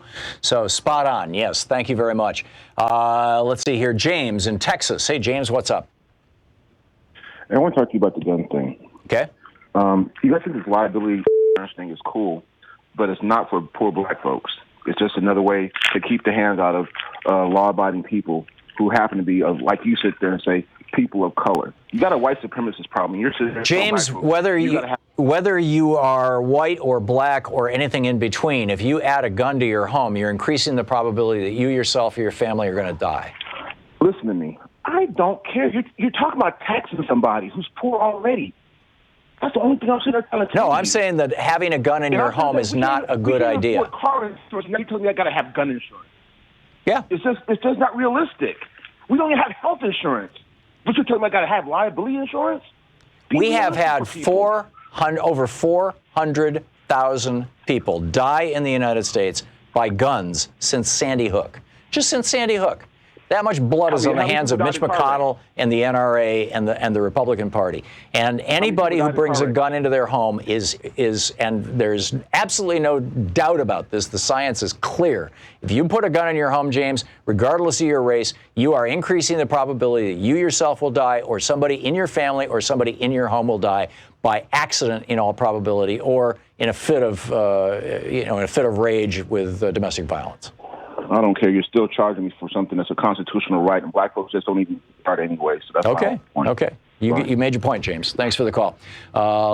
It's actually I've got 15 seconds here until the break. So let me just say that one more time, and I think it's a really important thing to say: is guns are not going to save us, right? You want to deal with with the problem of white supremacy. You want to deal with the problem of crime. You want to deal with any of these things. Guns are not the solution. The solution is working this stuff out through the political process and making a country that works, and making a middle class that works, a working class that works, that is multiracial and multifaceted, and getting these guns off our streets. When Australia did their gun buyback program, their suicide rate went down significantly and permanently, as did their homicide rate. We'll be back. You're listening to the Thom Hartmann Program. Call 202-808-9925. It's Anything Goes Friday. We'll be back with your calls after this.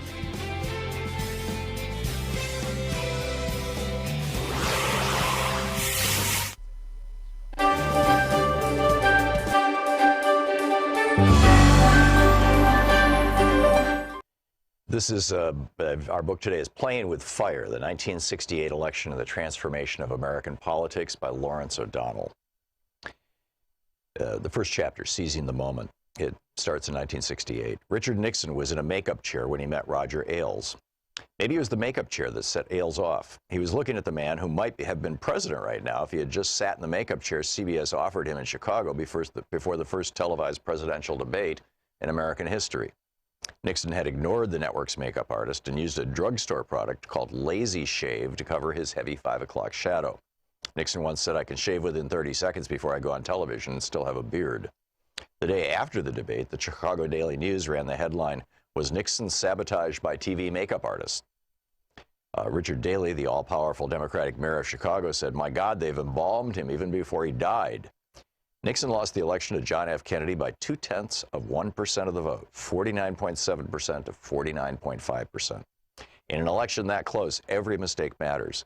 A mistake like not getting the makeup right was the kind of thing that infuriated Roger Ailes. Now, 7 years later, Ailes was meeting Nixon for the first time in the makeup room of the Mike Douglas Show. At age 26, Ailes looked like an assistant, but he was the boss, the executive producer of the show. And Nixon was once again a presidential candidate in what was beginning to look like a crowded field covering the 1968 Republican nomination. Ailes wanted Nixon to be president, and he knew the most powerful force blocking Nixon's path to the White House was television. To win the White House in the 1960s, you had to understand and respect the power of television. Ailes also knew that one of Nixon's potential rivals for the Republican nomination understood everything about television, Ronald Reagan, the former film and TV actor. Ailes wondered what Nixon had learned about TV since the makeup disaster of the 1960 campaign. Sitting in the makeup chair, Nixon offhandedly mentioned to Ailes how silly it felt to try to reach voters by appearing on an afternoon talk show like this one instead of a news show like Meet the Press. The Mike Douglas Show is targeted at housewives and usually populated by B-list showbiz celebrities. In response, Ailes instantly rattled off a list of every bad move Nixon had ever made on TV, and it was a long list. Ailes was a teenager when he'd seen some of these things. This was not the way people talked to former Vice President Richard Milhous Nixon. There was none of the deference Nixon had become accustomed to over the decades, and Nixon loved it. Nixon made Ailes an offer he couldn't refuse. Instead of trying to make Mike Douglas America's biggest afternoon TV star, make Richard Nixon America's next president. With Ailes on the media team, the Nixon campaign was ready to make the move from being the worst TV campaign to the best. "We're going to build this whole campaign around television," Nixon told his media team. "You boys just tell me what to do and I'll do it." Roger Ailes' career in Republican politics, which included every day he ran Fox News, turned out to be longer than Richard Nixon's. Ailes became more influential in Republican politics than Nixon ever was. We have reason to wonder who would be president today if Richard Nixon had not provoked Roger Ailes in the Mike Douglas Show makeup room. Such are the seeds that were planted in American politics in the 1968 presidential campaign. Run, Bobby, Run is the subhead for the next part of this. Bobby was a natural on television. In 1967, he was the only potential presidential candidate who could charm a TV audience just by being himself. All he needed was his smile. Bobby was the Elvis of American politics, the only politician who didn't need a last name to identify him. But his last name was everything. It was Bobby Kennedy's last name that made every potential candidate fear him. As the field of candidates began to take shape in 1967, every campaign calculation depended on Bobby, even when he showed no signs of wanting to run, even when he told people he wasn't going to run. President Lyndon Baines Johnson feared Bobby to the point of obsession. Johnson thought Bobby was the only one who could do the unthinkable, challenge the incumbent president's grip on the Democratic nomination. Johnson was sure that Bobby was the only Democrat who might dare run against him. He was wrong. Nixon feared Bobby too, as did every Republican planning a campaign. Nixon knew exactly what to fear. He had lost to a Kennedy before. Losing to a Kennedy meant losing to the Kennedy political machine, and it meant losing it to the Kennedy style. A political machine can be beaten by a better political machine, though Nixon had never seen a better political machine than the Kennedys. Kennedy's style was something else. Nixon knew there was nothing Ailes could do for his image that could compete with Kennedy's style. Nixon couldn't change his sharply receding hairline. At 54, he was too old to do anything but tamp down his short, dark hair as flat as possible on his head. Bobby's hair had grown longer every year of the 1960s. Now at 42, he had the shaggiest hair in the United States Senate. His little brother Ted was the only other senator with a full head of hair. Bobby's hair was beginning to grow over his ears, rock musician length for the Senate then. And everywhere Bobby spoke outside the Senate chamber, he was treated like a rock star. That's what Nixon and Johnson feared most about Bobby, the way the crowds responded to him. They'd never seen anything like it in politics. Nixon and Johnson were both old enough to remember the first time anyone saw fans screaming and swooning for Frank Sinatra in the 1940s, before, during, and after every song Sinatra sang. America saw an even more intense version of that fan reaction when the Beatles landed in the United States in 1964. And now Nixon and Johnson saw a version of it happening to Bobby. Everywhere Bobby went, crowds worked themselves into frenzies. When he spoke, he didn't sound like any senator they'd heard before. His voice wasn't stiff and self-conscious. The book Playing with Fire by Lawrence O'Donnell. Want to connect with the show online? You can find the Thom Hartmann Program on Facebook, Twitter, and Instagram.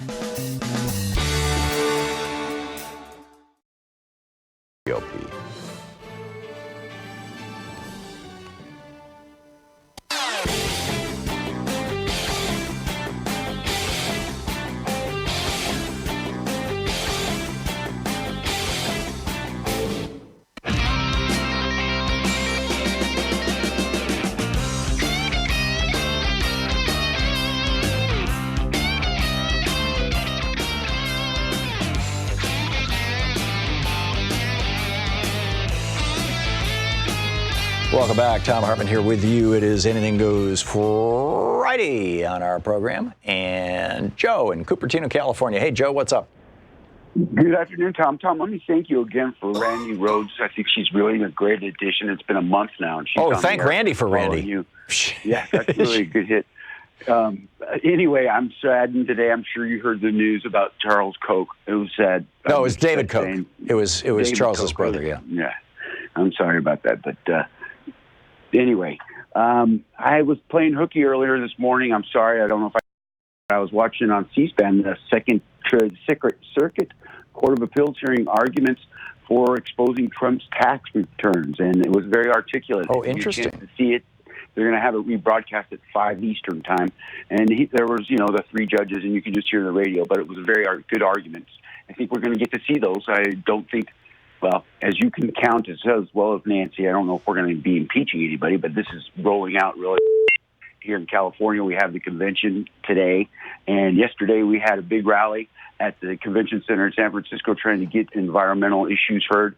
I wonder, just throwing it out there, if maybe you and Amy and maybe Randy could maybe have a debate about the environment, despite the DNC's reluctance to have it. I'm sure that at least Elizabeth and well, we all talk about this pretty regularly, Joe. And there really is no debate over the environment. The debate is over exactly what do we do about it. It's do we throw $15 trillion at it, as Bernie has suggested, which I think is brilliant, by the way. I totally support. Or do we, like the Koch brothers are suggesting, God rest David, that we do absolutely nothing and burn more fossil fuels and blow up electric cars, make it harder and harder to buy electric cars, to make them, and make it easier and easier to buy oil from Koch Industries. And Anyway, yesterday you had a conversation. I didn't really want to call in because I don't really like the topic, but I'm explaining to my children that we are all different people. There are A people, there are B people, there are O people, there are ABO people, there are positive people, and there are we're all people. You're talking blood types. That's how we should look. Yes, that's how we should look at this. There's not a white vote or a black vote. The votes are all in paper, or they're not colors. We're people. We don't have issues that are related to singular Hispanic or Polish. Well, unfortunately, Joe, white people have the luxury of talking like that, but the reality is that people who are not white are on a daily basis facing challenges in this United States, and they can't escape that. And we need to acknowledge that. I mean, it's the rhetoric. I get it, and it's noble. It's actually noble, but we if we engage in that rhetoric exclusively, then we're denying the reality that not the majority of Americans, but a large cohort of Americans are experiencing on a daily basis. And I don't want to do that. But your point's well taken. Joe, thanks for the call. Brian in Chicago. Hey, Brian, you think you wanted to get into the conversation about the GOP dropping Trump? Yes. That kind of scares me a little bit because I think without the stain of history that an impeachment proceeding in the House would give us, that the Republicans will go back to being very smart and devious and cheating. Right. Well, they're continuing that, by the way. I mean, just look at Georgia and Brian Kemp. Exactly. So I really think that we really need to keep pushing Speaker Pelosi, et cetera, so that we really kind of destroy the Republican Party for the next few election cycles with that stain of history. And without that, I think we're in trouble. Yeah, you're making my case for impeachment without referral to the Senate. And who knows? I mean, if the Republicans are sufficiently fed up, I mean, if the word comes down that Mitch McConnell's actually willing to kick Donald Trump out of office, then you even refer it to the Senate. And there's a very real possibility that'll happen. And then you end up with Nikki Haley and Mike Pence or whoever. John Kasich is trying to position himself right now. He's grabbing as much face time as he can on TV, and MSNBC or CNN, one or the other, seems to be very happy to give it to him. But where we go with this is anybody's guess. Thanks a lot for the call, Brian. Elizabeth in West Hollywood, California. Hey, Elizabeth, what's up? Hi. You've been doing this reading, during the breaks about Rush Limbaugh. Oh, it was one of our book report books. It was about talk radio, yeah. Right. Well, I've always wanted to call you and tell you about this. Years ago, before he got on the radio, he was on television, and it must have been a weekend because I was flipping around the channels, and I usually don't watch television during the day, and he had an audience in front of him, and he's. Yes, this was Limbaugh's ill-fated, short-lived TV show, which was in the late 80s or early 90s, as I recall. Right, and there was a guy who confronted him, and Limbaugh became a blithering idiot. He couldn't respond to the guy's questions or his confrontation, and I think he's been very finely crafted, Well, on a call-in show, all you have to do is press the button and the person's off, and you can carry on about how stupid they are or whatever it is that you don't like about them. Yeah. So I just wanted to bring that up to put. So in other words, your experience of watching Limbaugh's TV show was that he's a snowflake, that he melts when he's touched, basically. Oh, absolutely, yeah. He couldn't handle it at all. Yeah. So. Yeah, that's interesting. I saw his show once, when it was on TV for that short period of time, and was unimpressed. But he does good radio. Well, I mean, he's very good at doing radio. But you're right. The host typically always wins because they have the power to disconnect the caller. Elizabeth, thanks for the call. Thank you. Speaking of disconnecting, Ed in Belfair, Washington. Hey, Ed, what's up? Hey, happy Friday, Tom. Thanks, back Thank at you. for taking my call. Sure. Mine's on the topic of his policies. Mm-hmm. You had it on earlier this week, but I think the first policy is the me, myself, and I policy that he has. Mm-hmm. And the second policy is no heart, no soul.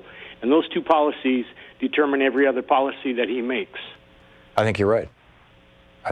That's very well said. So now that we've identified it, we've got to figure out what to do about it. Thanks for the call. Andy in Belmont, Michigan, listening on WPRR. Hey, Andy, what's up? Hey, Tom. Hey, I'm pretty sure that Trump and Fox Network are working on getting him reelected big time. I was talking to two of my relatives over the weekend, and they're both listening to Fox. I can't get them out of it. I just mentioned something about voter fraud, and both of them, exact same words. Oh, there's one state that's got more people in the state, more votes than there were people in the state. And I'm going, who are you talking about? What are you, Right. That's ridiculous. Yeah. How can you have more votes than people in the state? Right. This is what happens. Then I said to her, well, maybe military base, but you're full of manure. Yeah. Yeah, well, especially when you figure that about half of people don't vote. So, it's just, you get these weird, these vanishing hitchhiker stories, and they just take on a life of their own. But this is Fox's thing. This is what they use to justify voter suppression, and it's been working for them. Andy, thanks for the call. Dennis in Bergenfield, New Jersey. Hey, Dennis, what's on your mind? Hey, Tom, I got a question about the national debt. So in 1952, the debt to GDP ratio was 72%. Truman spent $242 million.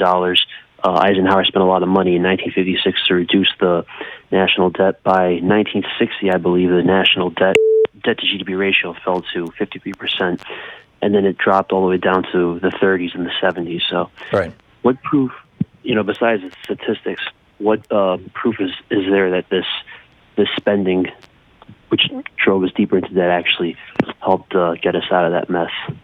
Well, there's a couple of things that got us out of it. I'm not sure I'd characterize it as a mess, but what FDR did, what he had to do in order to fight World War II, is he borrowed a hell of a lot of money, and we ended up coming out of World War II with a debt to GDP ratio that was over 100%.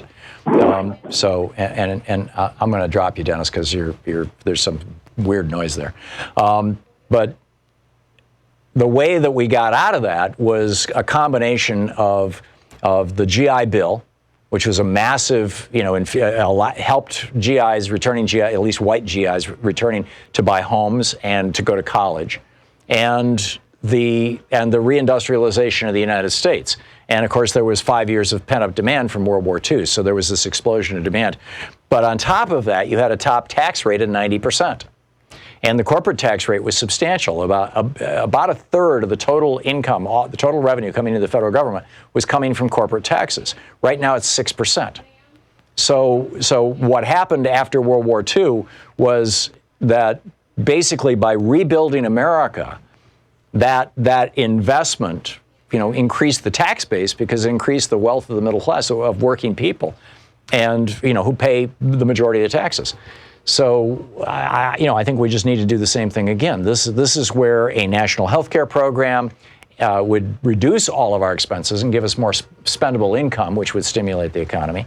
And free education would improve the intellectual infrastructure of our country and prepare us for the next big thing. And a reindustrialization in the United States. We really need to bring industry back. And this isn't just a jobs thing or an economic thing. It's a national security thing. When you can't build a cruise missile without parts from China, and you may end up in a war with China someday, you're in big trouble. We'll be right back. You're listening to Thom Hartmann. Visit ThomHartmann.com for audio and video archives. We'll be checking in with, I think it's Bob Ney. Not sure. Anyhow, we'll be checking in with Talk Media News in just a moment. Stick around.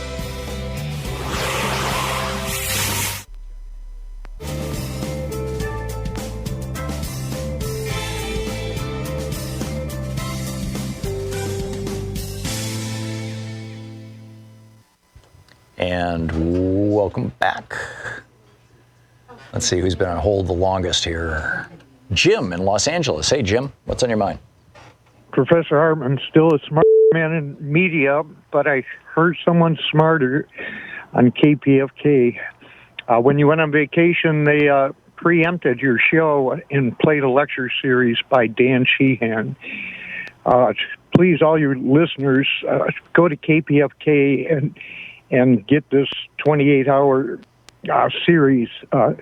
Roy Hollywood encapsulated some of the best. And what Mueller missed is just so amazing, Tom. Yeah. It is the oligarchs are pushing global climate change to melt the Arctic ice so they can get into the shelf where there's 800 billion barrels of oil, and Tillerson is a partner in it. Tillerson, Exxon gave them $11 billion or some such, and it's the oligarchs who are going to own. I was shocked and amazed, but I was going to. I called in one week and didn't get through, and I was going to ask you to have Dan Sheehan on, and FYI for all you listeners, they replay Thom Hartmann's full show Monday to Thursday at 3 a.m. to 6 or 3:30, and they preempted you. And I woke up at 4 in the morning, and here's Thom Hartmann interviewing Dan Sheehan. I go, yeah, I didn't get, but he got the message, and then I heard it's from 10 years ago. Yeah, fascinating. I'm not familiar with him, but I will check him out now. Jim, thank you for the heads up on that. I appreciate it. Obi in La Crosse, Wisconsin. Hey, Obi, what's up? Hi, this is Abby in La Crosse. Abby, I'm sorry. Tom, quickly, I want to thank you, too, for the hand that you had in getting Randy Rhoads on free speech. You guys tickled different parts of my brain, and I'm really appreciate. Randy's brilliant. I love Randy, but I did that. I made those phone calls more for Free Speech TV because I think she's so good. They needed her. Yeah. Let me do this quick. On impeachment, there's so much fear among us Democrats that if they won't convict in the Senate anyway. Mm-hmm. But with all the information that's in the public record, we present that if the Senate chooses to convict, that's on the Republicans, and then they're going to have to stand for re-election, having said that all of this is okay. I agree. Now, if we don't even try, then that's on us as Democrats. I agree. And then we have to stand for re-election, having just done nothing and implicitly said that that's okay. Yes. So I think we really have to bring this forward. I think they're kind of on the right track now, but I think they got to be more front and center and more aggressive with it. Well, the fact is, right now, they're all, they don't like you to say they're on vacation, but they're on vacation. They're working in the districts. And so the consequence of that is that we really won't know what's going to happen and how fast it's going to happen until, September when they come back after Labor Day. But also, they have been waiting on a number of lawsuits. That would force witnesses to come and testify. We got to get the witnesses in there. Yeah, and they're following, and they're going to use the judiciary to force that to happen. So, we'll see how it plays out. Thanks a lot for the call, Abby. It's good to hear from you. Or Obi. Say it, Abby. There you go. We'll be back. We're going to check in with Doug Christian. We'll talk media news right after this. Stick around.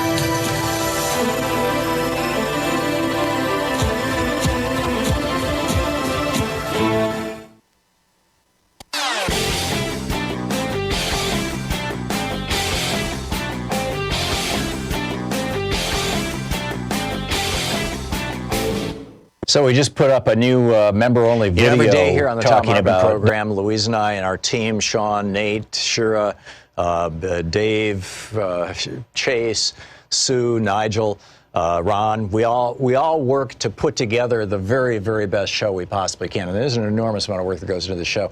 And one of the things that comes out of that is a lot of content, a lot of specific information that we go through and we dig out and we want to share with you. And Sue puts that into our newsletter every week. And I think you will, if you don't already receive our newsletter, it comes in email every day, about an hour after we're off the air, or maybe a couple hours after we're off the air. And Sue goes through and pulls literally every link to every story that we talked about and puts it into the newsletter. It's free.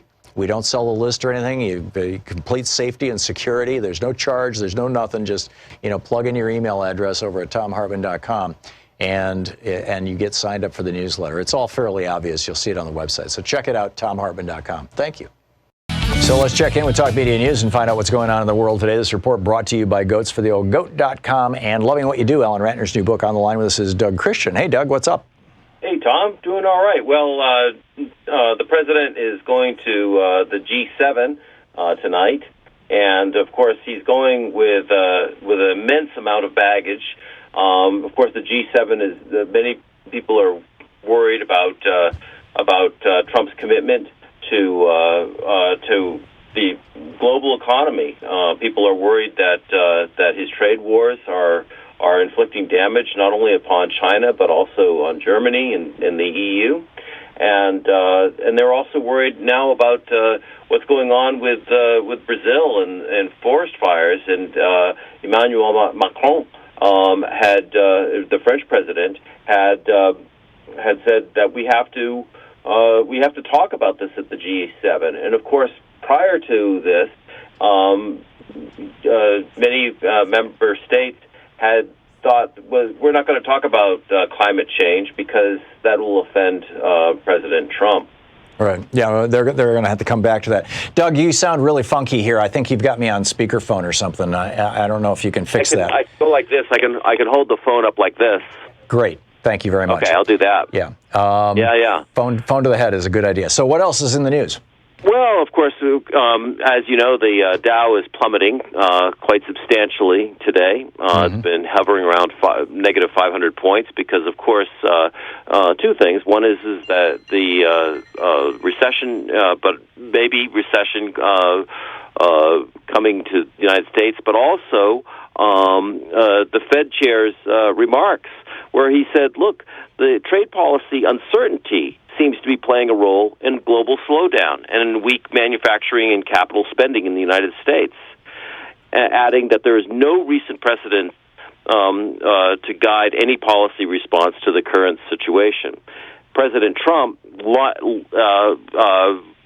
launched a flurry of Twitter attacks against the Fed chair, saying at one point, my only question is who is a bigger enemy, Jay Powell, the Fed chairman, or Chairman Xi of China.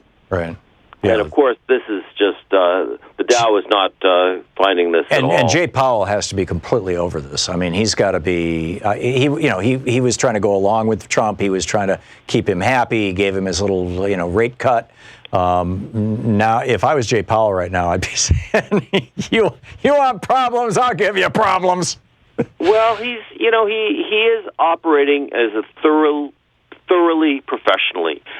He is writing in a very kind of staid, dry language. He said, while monetary policy is a powerful tool that works to support consumer spending, it cannot provide a settled rule book for international trade. Mm-hmm. He said, our challenge now is to do what monetary policy can do to sustain the expansion.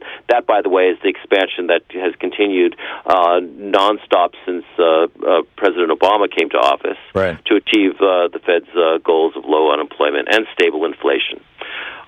So, of course, that is just driving President Trump crazy that anybody gives credit to President Obama for having initiated this expansion that is going on right now. Yeah, and let's make something clear. If the Fed says we're not going to change interest rates and that drives the market down, what that means is that the market had anticipated that there would be cuts in interest rates, which make it cheaper to borrow and easier for companies to expand their business or whatever, even buy back their own shares. And it had already priced in an assumption of a drop in rates. And if Powell is implying that there may not be a drop in rates, then the market is reverting to the mean. It's reverting to normal. It's not that it's crashing. It's going to where it should be if it wasn't expecting that there would be a rate decrease. Right, and by the way, the Fed is not necessarily looking to grow to have the market just increase. They're looking at all sorts of things. They want zero inflation. They want low unemployment. Actually, what they've said is that they want 2% inflation. That's the goal that they've set. The law that created the Fed says that there should be zero inflation and full employment. But the Fed is working for 2% inflation. Yeah, and that's what they're working for. And of course, the thing is that we've never really seen before a president actively fighting with a Fed chairman before. No. I mean, even when Paul Volcker, the Fed chairman, during the late 70s, just jacked up the interest rates sky high during President Jimmy Carter's. And some would say that cost Carter the election, although I'd say it was Reagan cutting a deal with the Iranians. But, famously, LBJ, I think the guy whose name was Miller, was the Fed chair during that time in the 60s. LBJ, in the Oval Office, slammed him up against the wall and, grabbed him by the neck and lifted him up to the point where he was on his tippy toes and demanded that he cut interest rates. And Miller said, no, I'm not going to do it. Yeah, I mean, well, of course, LBJ was famous for those kind of intimidation. Right, but he didn't get it. He didn't get what he wanted, and Trump thinks he can. Really? I don't think that's going to work. I mean, it's not going to happen. I mean, Jay Powell is respected by the he's well board. thought of. Doug Christian. Doug, would you hold on for just a second? Louise wants to talk to you when we're done. So, okay. Thank you very much. Doug Christian with Talk Media News. We'll be back with more of Anything Goes Friday in just a moment. It's coming up on the top of the hour. Stick around. We'll be right back.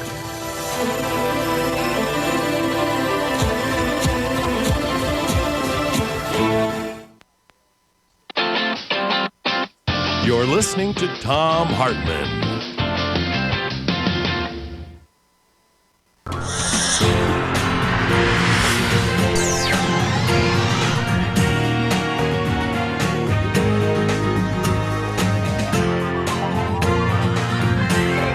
We say fight back!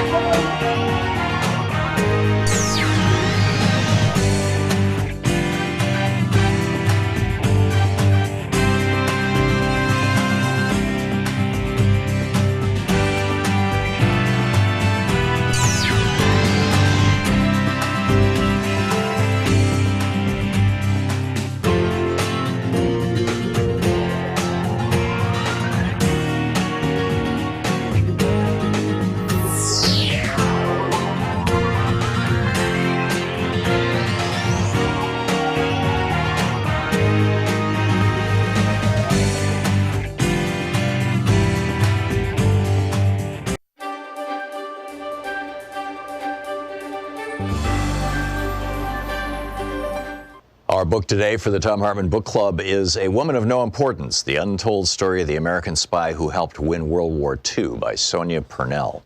This is from the prologue. France was falling. Burned-out cars, once strapped high with treasured possessions, were nosed crazily into ditches. Their beloved cargoes of dolls, clocks, and mirrors lay smashed around them and along mile upon mile of unfriendly road. Their owners, young and old, sprawled across the hot dust and were groaning or already silent. Yet the hordes just kept streaming past them, a never-ending line of hunger and exhaustion, too fearful to stop for days on end. 10 million women, children, and old men were on the move, all fleeing Hitler's ranks, pouring across the border from the east and the north. Entire cities had uprooted themselves in a futile bid to escape the Nazi blitzkrieg that threatened to engulf them. The fevered talk was of German soldiers stripped to the waist in jubilation at the ease of their conquest. The air was thick with smoke and the stench of the dead. The babies had no milk, and the aged fell where they stood. The hordes drawing overladen old farm carts sagged and snarled in their sweat-drenched agony. The French heat wave of May 1940 was witness to this, the largest refugee exodus of all time. Day after day, a solitary moving vehicle weaved its way through the crowd with a striking young woman at the wheel. Private Virginia Hall often ran low on fuel and medicines, but still pressed on in her French Army ambulance toward the advancing enemy. She persevered even when the German Stukas came screaming down to drop 110-pound bombs onto the convoys all around her, torching the cars and cratering the roads. Even when fighter planes swept over the treetops to machine gun the ditches where women and children were trying to take cover from the carnage. Even though French soldiers were deserting their units, abandoning their weapons and running away, some in their tanks. Even when her left hip was shot with pain from continually pressing down on the clutch with her prosthetic foot. Now, at the age of 34, her mission marked the turning point after years of cruel rejection. For her own sake, as much as for the casualties she was picking up from the battlefields and ferrying to the hospital, she could not fail again. There were many reasons why she was willingly jeopardizing her life far from home in aid of a foreign country when millions of others were giving up. Perhaps foremost among them was that it had been so long since she had felt so thrillingly alive. Disgusted with the cowardice of the deserters, she could not understand why they would not continue the fight. But then she had little to lose. The French still remembered sacrificing a third of their young menfolk to the Great War, and a nation of widows and orphans were in no mood for more bloodshed. Virginia, though, intended to go on the road, wherever the battle took her. She was prepared to take whatever risks, face down any dangers. Total war against the Third Reich might perversely offer her one last hope of personal peace. Yet even this was as nothing compared with what was to come in a life that drew out into a Homeric tale of adventure, action, and seemingly unfathomable courage. Virginia Hall's service in the France of summer 1940 was merely an apprenticeship for a near-suicide mission against the tyranny of the Nazis and their puppeteers in France. She helped to pioneer a daredevil role in espionage, sabotage, and subversion behind enemy lines in an era when women barely featured in the prism of heroism, when their part in combat was confined to the supportive and the palliative, when they were just expected to look nice and act obedient and let the men do the heavy lifting, when disabled women or men were confined to staying at home and leading often narrow, unsatisfying lives. The fact that a young woman who had lost her leg in tragic circumstances broke through the tightest constrictions and overcame prejudice and even hostility to help the Allies win the Second World War is astonishing. That a female guerrilla leader of her stature remains so little known to this day is incredible. Yet that is perhaps how Virginia would have wanted it. She operated in the shadows, and that was where she was happiest, even to her closest allies in France. She seemed to have no home or family or regiment, merely a burning desire to defeat the Nazis. They knew neither her real name nor her nationality, nor how she had arrived in their midst. Constantly changing in looks and demeanor, surfacing without notice across whole swaths of France, only to disappear again as suddenly, she remained an enigma throughout the war, and in some ways after it, too. Even now, tracing her story has involved 3 solid years of detective work, taking me from the National Archives in London, the Resistance Files in Lyon, and the parachute drop zones in the Haute-Loire, to the judicial dossiers of Paris and even the white marble corridors of CIA headquarters at Langley. My search led me through 9 levels of security clearance into the heart of today's world of American espionage. I have discussed the pressures of operating in enemy territory with a former member of Britain's special services and ex-intelligence officers from both sides of the Atlantic. I've tracked down files that were missing and discovered that others remain mysteriously lost or unaccounted for. I have spent days drawing diagrams matching dozens of code names with scores of her missions, months hunting for remaining extracts of these strange disappeared papers, years digging out forgotten documents and memoirs. The book A Woman of No Importance by Sonia Purnell.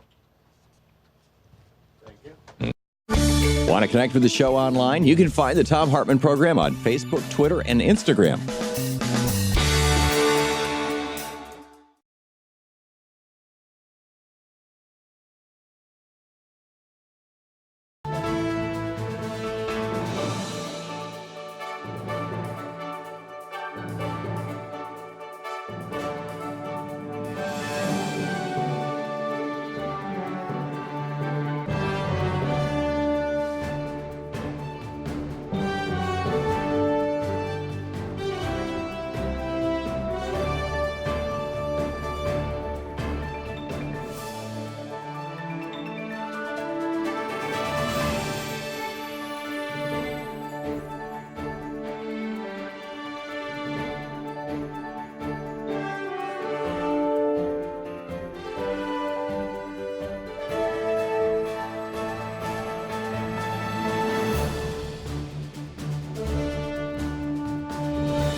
Nick brought in vegan donuts today. Louise was just telling him it was the best donut she's ever had in her life. Oh, unfortunately, they're not gluten-free, so I'm not digging in. I can't, it's just I have no choice. Louise also wanted me to let you know that we know that the call waiting noise is on our phone system. Our phones are still with Comcast right now. She's called Comcast twice, and they've said, we don't know what we're doing. So we're just going to have to put up with it until we get off the air, where I'm not willing to take the entire phone system down during the show to try to troubleshoot it. But this is a Comcast problem. And so no need to call Louise and tell her what's going on. So Chalupa on Pine Ridge Reservation in South Dakota. Hey, Chalupa, what's up? Hey, Tom, long time no hear. Listen, the issues that were at hand, I would love for the federal government to investigate all the reservations in Indian country because of the graft and corruption and drug abuse epidemic at the discretion of tribal governments. That's what's hurting our people. You know, I know Mr. Trump made some issues and bad remarks about native things, but remember, this corruption was created by the American government. So if they could clean up their backyard, and I'm talking about all reservations within the Western Hemisphere, North Dakota, South Dakota, Wyoming, Montana, and Nebraska, then and only then can we get some real independent structures of freedom and liberty. And I look forward to seeing you again next month, Tom. Okay. Thank you. Thanks a lot, Chalupa. I don't live on the res, so I can't speak to those points, but I'll take your word for it. I appreciate the call. Cherry in Windsor, New York. Hey, Cherry, what's up? Hey, Tom. I am calling with a solution to prevent future Epsteins from existing. Okay. But at first, I got to apologize because last week when I called, I asked you to elaborate on what I thought was you mentioning the I Ching with regards to a caller talking weird, and what you said to him was go back to the 8chan, not the I Ching. Right. So then I learned what that was. Ew. But I'm totally into the I Ching. I mean, Louise and I throw the I Ching or have, I think probably every major decision point in our lives. When we've sold businesses, when we've moved, we always throw the I Ching on it. So, Yeah. I'm totally. And then the 8chan is quite different than Yes. the I Ching, but it sounds similar. Yeah, there you go. So, okay. But anyway. But anyhow, you've got a solution to no more Jeffrey Epsteins. Does this involve pruning shears? Does it involve what? Pruning shears? No! Okay.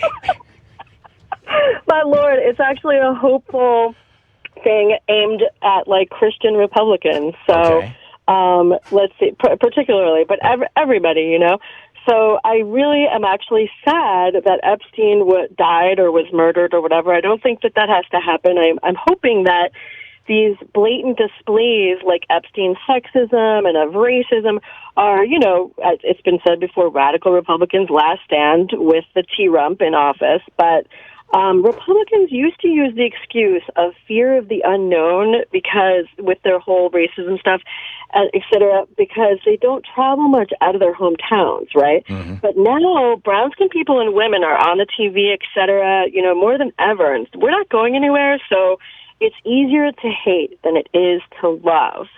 So hate is a sign of laziness. So, Christian Republicans and everybody else, I challenge you to just start being nice because it's only a matter of time till we have equality, and just remember God sees all. And what goes around comes around, yes. And all those other cliches that are so true. Excellent. Yeah. Cherry, thank you very much. It's great to hear from you again. Gail in Antelope, California. Hey, Gail, what's up? Hey, Tom, I got something I want to run by you. Okay. Anthony Scaramucci, that little Weasley ex-Trumper guy, was on cable news the other night babbling about Trump and talking about how bizarre his behavior is and everything. Well, he's trying to turn this into a business. He's starting a super PAC, and he's asking, right? He wants people to give him money so he can pay himself a salary. Yeah, and he says, obviously his dementia is getting much worse. And I thought, with all of Trump's crazy behavior, the second coming and God, I wonder if he's trying to set himself up for some side of an insanity defense or mental incompetency defense for when he leaves office and they go after him for his civil and criminal activities. I think it's entirely possible. I think it's also possible that he may end up fleeing to a third country. He might end up living in Saudi Arabia. He might end up living in Russia. Everything with Trump is like the WWE. It's staged. It's all about the spectacle and all of that. And I mean, lately he's gotten crazier and crazier, but I think he's trying to set himself up for some kind of a defense. Well, if he's not, he's doing it anyway. I mean, his crazy is on display for the entire world to see. This morning when Jay Powell came out and basically said, I'm not going to tell you whether we're going to cut rates or not. And by the way, the softness in the economy is not the result of anything that I did. It's the result of Donald Trump's crazy trade war. And the way that he's conducting it.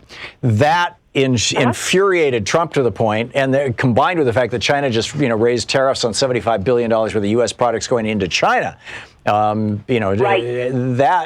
cars specifically, that is all adding up to Trump just totally blowing a gasket this morning, saying, I hereby order American companies to move out of China. And the market is like, what? And I heard that. Yeah. I saw that. Yeah. So we are full-blown crazy land here, Gail. Gail, I got to run, but thank you for the call. Not only that, think about this. Okay, Trump has committed criminal acts. There have been 8 kids die because of him. Yes, in ICE custody or CPB or whichever agency it is. Yes, and that's not the least of his criminality. Thank you, Gail, for the call. Michael in Winterville, Florida. Hey, Michael, what's up? Hi, Tom. I'm 69 years old, about your age, I guess, and I'm an old white man. I got darker skin than most Caucasian people, but I'm a little concerned about the purity test that some of the people in the Democratic Party seem to be creating. No more old white men for president ever. I mean, that's the way I'm kind of taking it. I've not heard anybody say that. You know, I marched in favor of Martin Luther King. I protested the Vietnam War. I've been a progressive all my life. And I feel badly when they start saying that because... Michael, nobody is saying that. And the majority of the Democratic presidential candidates right now are old white men. Yeah, they are. I just want to run by you. Chill out. It's good, Michael. I mean, it would be a marvelous thing. We have had 243 years, or however long it's been. I think it's 243 years of old white men as presidents, and it would be really cool to have a woman in the White House. To have we've had one African American. We had Barack Obama in the White House, but more people who are not necessarily old white people. But I don't think that we should be. To go down that kind of Fox News road of, the Democrats are creating quotas and things like that's just not happening, Michael. So take a breath. It's all good. Thanks for the call, Chris in Houston, Texas. Hey, Chris, what's up? It's Anything Goes Friday. Hey there. I heard what you guys were talking about earlier with Trump possibly setting up a defense or thinking about fleeing to a third world nation, and I just don't buy that because he knows just as well as everyone else that the Democrats are too weak to even think about trying that. Well, this is the problem with this. I think his first name is Richard, Congressman Neal, the guy who's the chairman of the House Ways and Means Committee, the committee that has the legal right to demand Trump's taxes. And he has had that ability since January of last year and has not yet issued the subpoena. I mean, it's mind-boggling. I'm reading the New York Times today that people are despairing that Trump's taxes will not be made public until after the election. Well, exactly that, and the fact that in the past we've said that him trying to prosecute Hillary Clinton would be like a third world dictator, but obviously, we don't want to look like third world dictators, so we're not going to prosecute our political enemy. Right.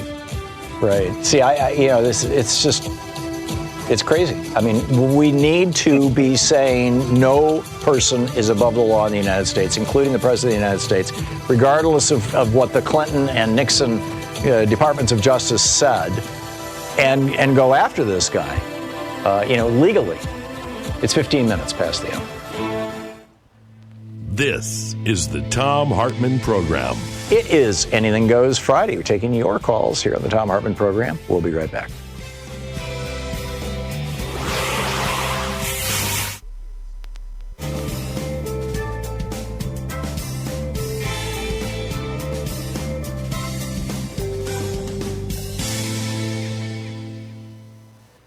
And welcome back. Brad in Springfield, Wisconsin. You want to tell me I'm wrong about Medicare? That's right. What am I Last week, Tom, you told Alex Lawson that after this year, folks would no longer be eligible to sign up for a Medigap plan. No, I said for Medigap the G plan, and I think the F plan. Oh, I must have heard you wrong because I know that the G plan will be available, but the C and F plan won't. And those plans are like the rest; they just don't cover the $185 annual Part B deductible. Correct. Another thing with Medigap plans that's really disconcerting is the ACA does not grant open enrollment into a Medigap plan, even though it's insurance. So you're basically stuck with a Medigap you originally signed up for when you first turn 65 or become disabled.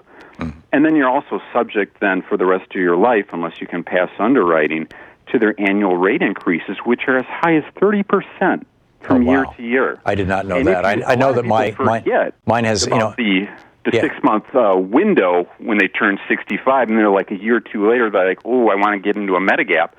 Then they have to go through underwriting. Usually they fail. If they're disabled, they're just totally failed. They don't even have a chance in heck. Yeah. See, this is why there shouldn't be a need for Medigap policies. We should not have for-profit health insurance companies supplementing Medicare. Medicare should be comprehensive and complete. Yep, I agree. Yeah, it's very straightforward. But yeah, you did hear wrong, Brad, because what happened was I actually got the letter from the company that I have my Medigap policy with, and I have the F policy, I think it is. And the letter said that, don't worry, your policy's not going to go away. It's with you as long as you're on Medicare. But anybody, other people, young people, and younger people than you, I've got 3 younger brothers, coming along, they will not be able to buy that policy after the first of the year. So I asked Alex about that, and he pointed out, those policies that have zero deductible or that cover the that first 100 and some odd $200 of the policy, those are going away. But it's not. The Advantage plans also, they used to be quite a bit more expensive for the government than if those folks on traditional Medicare. Obama was going to rectify that. I'm not sure if he did, though. He did not, no. Medicare Advantage, every Medicare Advantage policy that is written is adding to the drain on Medicare, and substantially more than a person taking Medicare would. And we're making these guys rich. It's crazy. Yep. Well, thanks, Tom. Thanks a lot, Brad. Good to hear from you, and I appreciate the call. We've got a whole bunch of callers here, but I only have 40 seconds, and it's not fair to put somebody on with only 40 seconds. So I just wanted to share with you a headline from yesterday. This is hysterical. A Pennsylvania man ranting, it's actually a paragraph, a Pennsylvania man ranting about being the second coming of Christ and about mental health was arrested as a potential mass shooter just hours before President Donald Trump made similar claims from the White House. Right. T. Blue posted that over on DU yesterday, and I'm not real certain what the source of that was, but sure enough, Donald Trump was out there on the White House lawn ranting about mental health and calling himself the chosen one, at the same time that a Pennsylvania man was saying the same things and was arrested as a potential mass shooter. Weird stuff. Anyway, we'll be back with more of your calls in just a moment. It is Anything Goes Friday here on the Thom Hartmann Program. It is coming up on 20 minutes past the hour. Stick around, we'll be right back.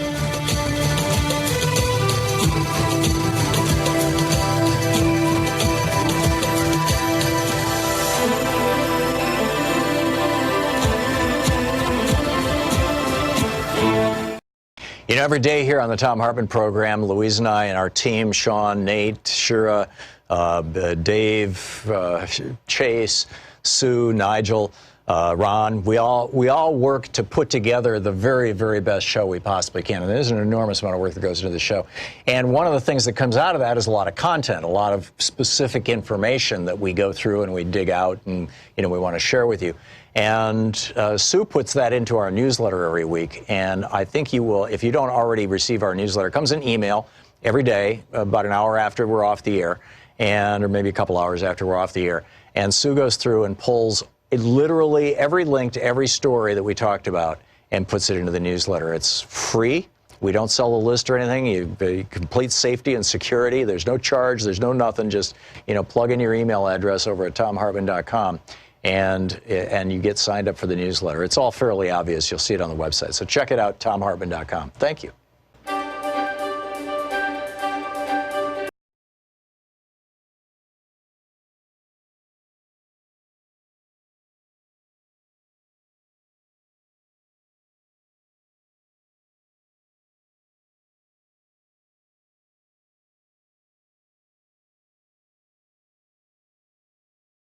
Continuing with Anything Goes Friday here. David in Seattle. Hey, David, what's up? Hey, Tom. Hey, in celebration of the record deficit that we might be going into here, going all the way back to Coolidge, I was wondering if you could tell us what the dangers of excessive deficits might be. The principal danger is that when interest rates go back up again, and they will, presumably, that when interest rates go back up again, a large chunk of the federal budget has to be reallocated to pay interest. That's the biggest challenge. Right now, we are paying, I think, around between $300 and $400 billion a year in interest on the federal debt, on the national debt. But if interest rates go from 2% to 4%, that interest payment doubles, which means that if Republicans are in office, they start running around looking for ways to cut hundreds of billions of dollars out of social programs. And if Democrats are in office, they look for ways to raise taxes to cover that middle ground. But that's the largest problem. I mean, Japan has a debt right now that's more than twice their GDP, and they're still doing okay. So it's not like the debt itself is going to kill us. It's just that you have to pay for the damn thing. Make sense? Yep, sure does. Okay, thanks a lot for the call. Carolyn in Hemmock, California. Hey, Carolyn, what's up? Yes, good day to you, Tom. I am putting out a call in the name of intersectionality, the strategy of intersectionality, for every listener to contact every organization that you donate to and are volunteering for, and ask them and demand from them that they contact Extinction Rebellion, so that a national strike can be organized to stop the fires in the Amazon and the destruction of U.S. forests. Yeah, the fires. Because if we can organize, yes, our U.S. forests. Yeah, no, I get stop the logging, stop everything. Because if we can organize, I was at the San Francisco Women's March, and all over the country, and all over the world, millions of people. I was part of the Iraq in New York protests to stop the war in Iraq. If we can come out that strongly, then we can come out this strongly to save our planet. I am truly perturbed and disturbed today. I agree. Because and Bolsonaro is not doing anything. He's the one causing all these things. And we can go, the country can... No, I get it, Carolyn. I get it. And you're not going to get rid of Bolsonaro with a protest. But the one thing that people do need to know is that if it wasn't for trolls and advertising on Facebook, whether they were Russian trolls or whether they were, American billionaire trolls and ads, I think at the end of the day, doesn't much matter. If it wasn't for a massive stealth advertising campaign on Facebook, Donald Trump would not be in the White House. And if it wasn't for WhatsApp, which is an application that is owned by Facebook, which is as widely used in Brazil as Facebook is here, on the WhatsApp app, when Bolsonaro was running for president, nobody thought Bolsonaro was going to win. He was the right-wing crackpot. And there was a progressive guy, a fairly progressive guy, who was on the ticket, who was scheduled to win. I mean, everybody was anticipating it. And this campaign started on WhatsApp, arguing or asserting that the progressive guy had just endorsed gay pedophilia. And it was done so well and so aggressively and so emphatically and so right across the board on WhatsApp that a large chunk of the Brazilian populace believed it. And so they voted for Bolsonaro. And then Bolsonaro comes in and says, hey, I'm the right-wing guy, I'm the billionaires guy, and, if you guys want to cut down the Amazon, it's fine with me. And so right now what's happening is farmers are burning the Amazon to get access to the land so that they can grow stuff on the land. It's really that simple. Bard in Devon, Washington. Hey, Bard, what's up? You talking to Barb? Barb, I'm sorry. Yes. Hey, yes. Barb. Hi. Yes, I had the opportunity to have a long conversation this week at a Democratic meeting with 9th Congressional District Congressman Adam Smith, who's been in Congress for, I think, 26 years. He told me unequivocally that there is no opportunity for the House to impeach and not send that impeachment on to the Senate. I asked him, can you not simply impeach in the House and leave it there? He said, absolutely not. It automatically goes to the Senate. Okay. And then he said that's why we don't want to do it, because then they will just vote it down. Yeah, well, they should still do it. Thank you for that information, Barb. I thought that there was an action that the House had to take. It's not specified in the Constitution, so, this is something that's never happened before. The House has never failed to send one to the Senate. I mean, there's only been... that's good to know. I appreciate that information. I still think they should impeach and let it go to the Senate and let it be on Mitch McConnell to defend this orange blob. Thank you, Barb. Thanks so much for the call. We'll be right back. It is coming up on 28 minutes past the hour here on the Thom Hartmann Program. It's Anything Goes Friday, place where we help you win the water cooler wars day after day. Stick around. We'll be right back. The House had to take. It's not specified in the Constitution, so this is something that's never happened before. The House has never failed to send one to the Senate. I mean, there's only been. That's good to know. I appreciate that information. I still think they should impeach and let it go to the Senate and let it be on Mitch McConnell to defend this orange blob. Thank you, Barb. Thanks so much for the call. We'll be right back. It is coming up on 28 minutes past the hour here on the Thom Hartmann Program. It's Anything Goes Friday, place where we help you win the water cooler wars day after day. Stick around. We'll be right back. You're listening to the Thom Hartmann Program. Call 202-808-9925. Anything Goes Friday, right after this.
willing to take the risk. Today, those plants are as profitable as a broken ATM. Creeds and political beliefs to understand and to respect one another.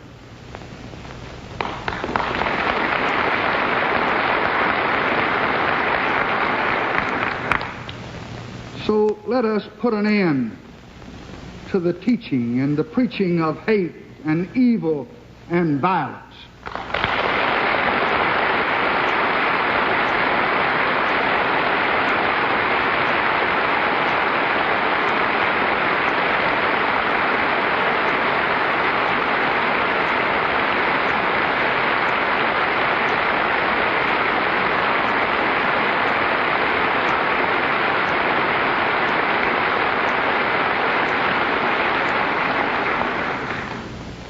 Let us turn away from the fanatics of the far left and the far right, from the apostles of bitterness and bigotry, from those defiant of law, and those who pour venom into our nation's bloodstream.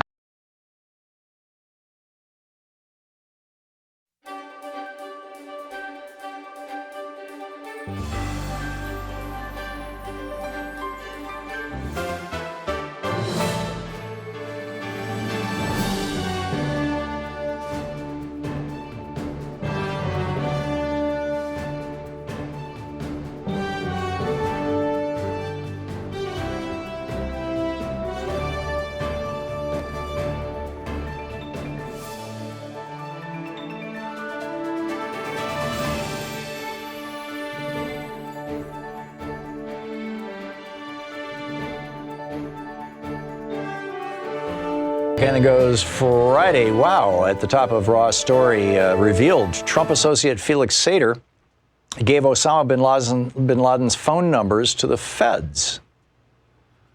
Very strange. I mean, it's just like the news just gets weirder and weirder. Anyhow, David in Doylestown, Pennsylvania. Hey, David, what's on your mind today? Hey, Tom. So good to talk to you. Thank you. Somehow I got on Trump's email list. How, I don't know. I've never sent him a dime. Mm-hmm. But I just received an email advertising Trump Medicare plans. Oh. Have you ever heard of that? To me, it's just outrageous that he is trying to promote Medicare plans as his idea somehow. That's bizarre. I donated $5 to his campaign back when he was in the Republican primary. I do that with a lot of candidates that I think are going to go someplace, and I want to be on their mailing list. And I've been getting at least every other day getting an email from Donald Trump ever since, asking me for money every other day. Right. I have yet to get a pitch for Trump Medicare. So either A, it's a scam, or B, some fly-by-night insurance company has decided to brand their product as it's probably a Medicare Advantage program as Trump Medicare Advantage. I mean, maybe they're even paying the Trump Corporation a licensing fee to use his name. I mean, it wouldn't surprise me. That could be. They say on there it's not a government website. It's a privately owned website, but they're advertising the Advantage plans and the Medigap plans. Yeah. So this is an insurance company. That's weird. If you could post a link to the website to my Twitter account, I'd appreciate it. I'd love to see it. Oh, I'd be glad to do that, Tom. Thank you very much. Thanks a lot, David. Good talking to you. Tony in Fort Worth, Texas. Hey, Tony, what's up? Hi, Tom. Thanks for being the voice of reason in an unreasonable world. You're welcome. I try. Okay. Yeah. That study that you read previously about if you have a gun in your home, your chances of being killed goes up. I think you said. Yeah, 5 times, 500%. Okay, I don't know. Maybe I'm part of. It's just because I was raised around guns responsibly and everything. I was taught how to use a gun by my mother at 6 years old. And, all of us kids, we always knew where the guns were just in case, but we all came through just fine. Most people do. It's not that. I mean, it's only been 250,000 people who have died because of guns since Sandy Hook. 245,000 people have died because of guns in the United States since Sandy Hook, and only a small percentage of those, probably 15, 20%, is a guess. I don't know the exact number, have died as a result of either domestic violence or accidents in the home. About half, a little over half of them have been suicides.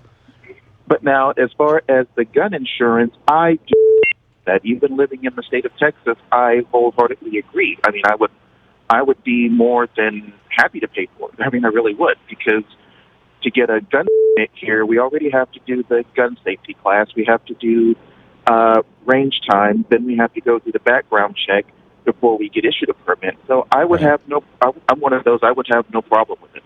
Well, and that's the theory, is that basically law-abiding folks, just like law-abiding drivers, don't have a problem getting a driver's license, but serial alcoholics or alcoholics who have a series of DUIs in their record, they do have a problem with that, or with the insurance. So go ahead. And that's one of the issues that I have with my party as well as the Republican Party. If, the fact that they keep this side inject the fear, we want to make it harder for the bad guy to buy a gun. That's why we need stricter laws. That's why we need this. We need that. You've got the Republicans saying, well, if you elect the Democrats, they're going to take away your gun. All right. My biggest issue with both sides is, okay, that's fine. Do not buy guns. Bad guys steal guns. That's why I would be in favor of gun insurance, because at least if one of my guns were to get stolen, then I could count at least on the insurance that I'm paying for to have some kind of way of tracking down my gun and once and for all finding the person that stole it and may have possibly have used it in a crime. Yeah, and this is one of the things. It's not the majority of guns that are used in crimes that are stolen, but a significant minority of them are. And gun owners deserve some protection too. Spot on, Tony. Good points all. Thank you very much. Tim in Shelby, Michigan. Hey, Tim, what's up? How are you doing, Tom? Good. I'd like the Democrats to come up with a campaign in which we rebrand the Conservative Party as Reputin cans. Yeah, they're not going to do that. I mean, there's all these different. The Republicans have done a very good job, but it took them 50 years to do it, or longer than that, actually. It was back in the 1950s that Joe McCarthy was saying, "Don't ever call the Democratic Party Democratic, call them Democrat, and emphasize the rat." And that's what they're doing. And you'll see Republicans on TV refuse to use the word Democratic because, gee, it sounds democratic. It sounds nice, which was the whole point, right? But I don't think that the Democratic Party is going to have any interest in trying to rebrand the Republicans or Republicans or, there's been all these proposals, but I just, they're not that petty. I mean, the Democrats would rather talk about actual policy. We want to get health care for everybody. We want to get education for everybody. We want to get housing for everybody. We want to make sure that our food is clean and pure, and not contaminated with pesticides, that our water is drinkable and not contaminated with lead, and that our air is pure. That's what Democrats talk about. What Republicans talk about is, oh my God, there's brown people. Oh my God, there's black people. Oh my God, look out, look out, look out. And in the midst of it, slurring and slandering and trashing people. Because that's all they've got. They got nothing to offer the American people. That's exactly right. Yeah. You have a great weekend. Thanks. You too, Tim. I appreciate the call. John in Rochelle Park, New Jersey. Hey, John, what's up? Hi, Tom. Great show. First-time caller, but not first-time listener. Thank you, John. I'm off the couch today. You really hit the nail on the head, Tom, when you spoke of privatization. I worked down a sports complex in New Jersey, the Meadowlands, and we were privatized. And everybody says, well, privatization, that's the way to go, get it out of the government's hands. Usually what happens is it's usually a government official tied up with a business partner. For instance, Christy Whitman, who was governor at the time's husband, owned the company. We couldn't even negotiate a contract, Tom. Jeez. And, I read The Good Fight by Harry Reid. What a great book. And you really, really said something yesterday when I know Tom Daschle and James DeMint, I think they were defeated in 2004, 2005 midterm. But thank the Lord that they got together with him and a couple of Republicans and were able to more or less sandbag George Bush's, privatization advancement of Social Security. Next to getting Social Security, next to getting Saddam Hussein, that was his biggest project. Yeah, that was his biggest project. But you got a great show, Tom. I know you're busy. I'll someday on campaign finance reform, but not today. That was okay. Thanks a lot, John. It's good to hear from you. And my apologies for the noises that Comcast keeps inflicting on our phone system. I hear the beeps. Yeah, every time you hear that, just mutter Comcast under your breath and never get phone service from that company. Boy, I'll tell you. Joseph in Athens, Georgia. Hey, Joseph, what's up? Hey, Tom. Thank you so much for your show. It really makes a big difference in my life hearing your voice. I'm glad. But I'm calling is because of climate change. And I really, years ago, I came to the conclusion that just being born a human is enough to impact the planet. And I don't think that people take enough personal responsibility when it comes to climate change and do something in their own backyards about it. One of the conclusions I came to years ago when I moved into this house, it was a Section 8 house. The yard was in terrible condition. And I stood out on my porch one afternoon looking down at my dirt driveway, and a downpour came down, and it was like my yard was bleeding out into the street. We have Georgia red clay, so it literally looked like blood. Right. And that, to me, caused me to think that really the most important thing that we have to do is preserve our soil. Mm-hmm. That's what I've been doing for the last 15 years, is trying to rehabilitate my land. That's and great. In the process, important like mushrooms and earthworms and all those live creatures that live in that soil have actually made my land exhale and inhale. I mean, people that come here that have asthma actually feel better when they're sitting on my property. I mean, it's amazing. And the thing is that I just we're all responsible. It's all our fault. Yeah. Every human being on this planet. Well, yes and no. We have systems. We have political systems. We have economic systems that drive things in a particular direction, and then within the context of those systems, individuals make choices. But blaming this on individuals, I'm not going to go there, Joseph. But I agree with you about the soil. Living soil is the most effective carbon sink there is out there, and by creating living soil, by getting the earthworms, living in your ground again, and by composting, by doing, by not using chemicals on your soil, not covering it with poison, bringing it back. These are the things that do rebuild soil, and that we need to do. We really need to do. It's coming up on 45 minutes past the hour, another 10, 15 seconds. We'll be right back with more of your calls on Anything Goes Friday.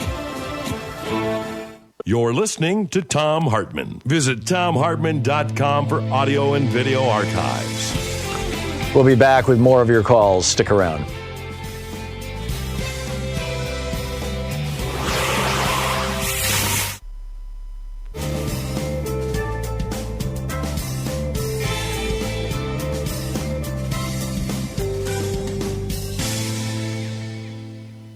Welcome back. Gordon in Stamford, Connecticut. Hey, Gordon, what's up?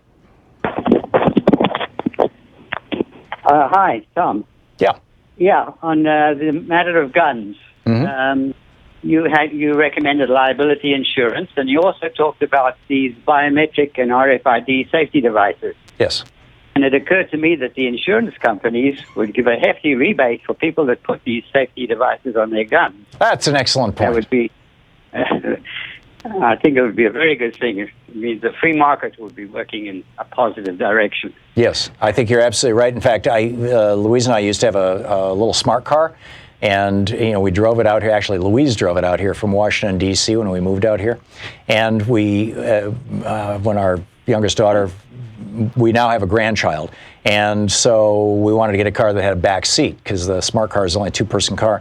We traded it in for a Toyota Prius, an electric plug-in Prius. And what astonished me was that even though the Prius cost about 10 grand more than the smart car did, that our insurance actually went down a couple $100 a year. And it's because of all the added safety features that the Prius has. Right. Detecting people walking by it and all, just a million things. It's a much safer car.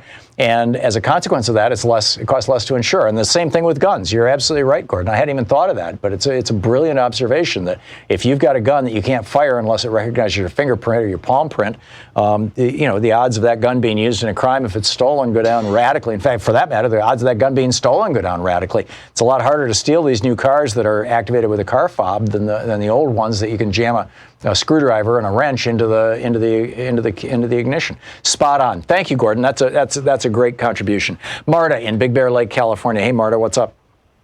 Well, I want to say I love your passion. I have to push back on some areas. We are facing crises of unimaginable proportions, unlike anything we've ever known or experienced. We're in the sixth. I don't think that's quite true, Marta. The sixth extinction, I'll give you that. I thought you were talking about U.S. domestic politics, and I was going to say we fought a civil war. But back to you. Yeah. Well, we're looking at mass extinctions. We have 30,000 people a year dying for lack of health care because Obamacare is just, as you know, it's a private system. It's just... Well, most of that is from Republican governors refusing to expand Medicaid in their states. Well, okay, I hear your point and everything, but we really have no time for incremental approaches or pragmatic I agree. voting. That's why I'm hopeful that the Democratic Party will nominate a genuine progressive, or whoever they nominate will become a genuine progressive. I understand that. I just think we just have to be honest with ourselves and not vote for who we think can win. But there's only one candidate who can mobilize the grassroots revolution that's needed to address these problems. And that candidate is, in your opinion? Obviously it's Bernie. Okay. I think Bernie absolutely could do that. I think Elizabeth Warren could do that. I think it's a possibility that Kamala Harris could do it, although, I don't want to say anything that would be interpreted as a knock on her. But certainly we've got a couple solid progressives in this race. And I'm just waiting for the media to start what they did to Howard Dean. I mean, when Howard Dean went progressive, started talking about using the Sherman Act to break up the media came up with the Dean scream. And I don't know what this generation's Dean scream is going to be that they're going to use against Bernie and Elizabeth, and I hope it doesn't come to that. We'll be right back.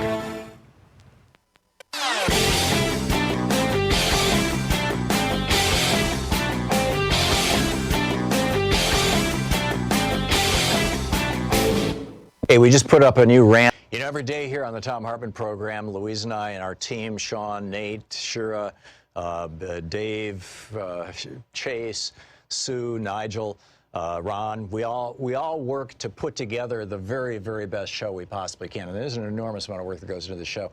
And one of the things that comes out of that is a lot of content, a lot of specific information that we go through and we dig out and we want to share with you. And Sue puts that into our newsletter every week. And I think you will, if you don't already receive our newsletter, it comes in email every day, about an hour after we're off the air, or maybe a couple hours after we're off the air. And Sue goes through and pulls literally every link to every story that we talked about and puts it into the newsletter. It's free. We don't sell the list or anything. You complete safety and security. There's no charge. There's no nothing. Just plug in your email address over at thomhartmann.com. And you get signed up for the newsletter. It's all fairly obvious. You'll see it on the website. So check it out, thomhartmann.com. Thank you. Want to connect with the show online? You can find it Friday as we continue rolling toward the weekend. And Jason in Orlando, Florida. Hey, Jason, what's up? Jason? I'm not hearing Jason. Let's try Jim in Durham, New Hampshire. Hey, Jim, what's on your mind today? I'm curious as to why the transgender community can't use the Second Amendment to sue for their right to serve in the military. The Second Amendment specifies militias. It doesn't specify the Army. The militias and the Army were different things at the time of the founding. Well, that's because we didn't have an army or a country. Well, no. We did have an army. After the Revolutionary War, we had an army during the Articles of Confederation. We had an army during the transition to the Constitution.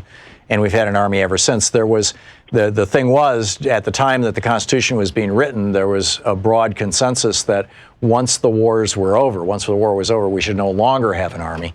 And therefore, Article 1, Section 8 of the Constitution says that the army can only be funded for 2 years at a time. The assumption being that every 2 years, Congress would be forced to decide whether or not we want to continue having an army.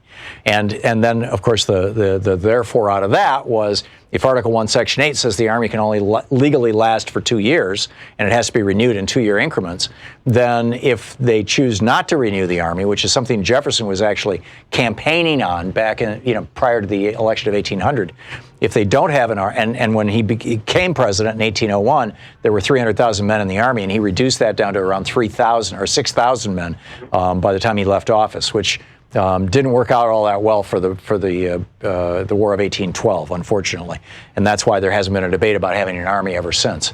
But the Second Amendment was put into place to fill that hole of if Congress decided not to have an army.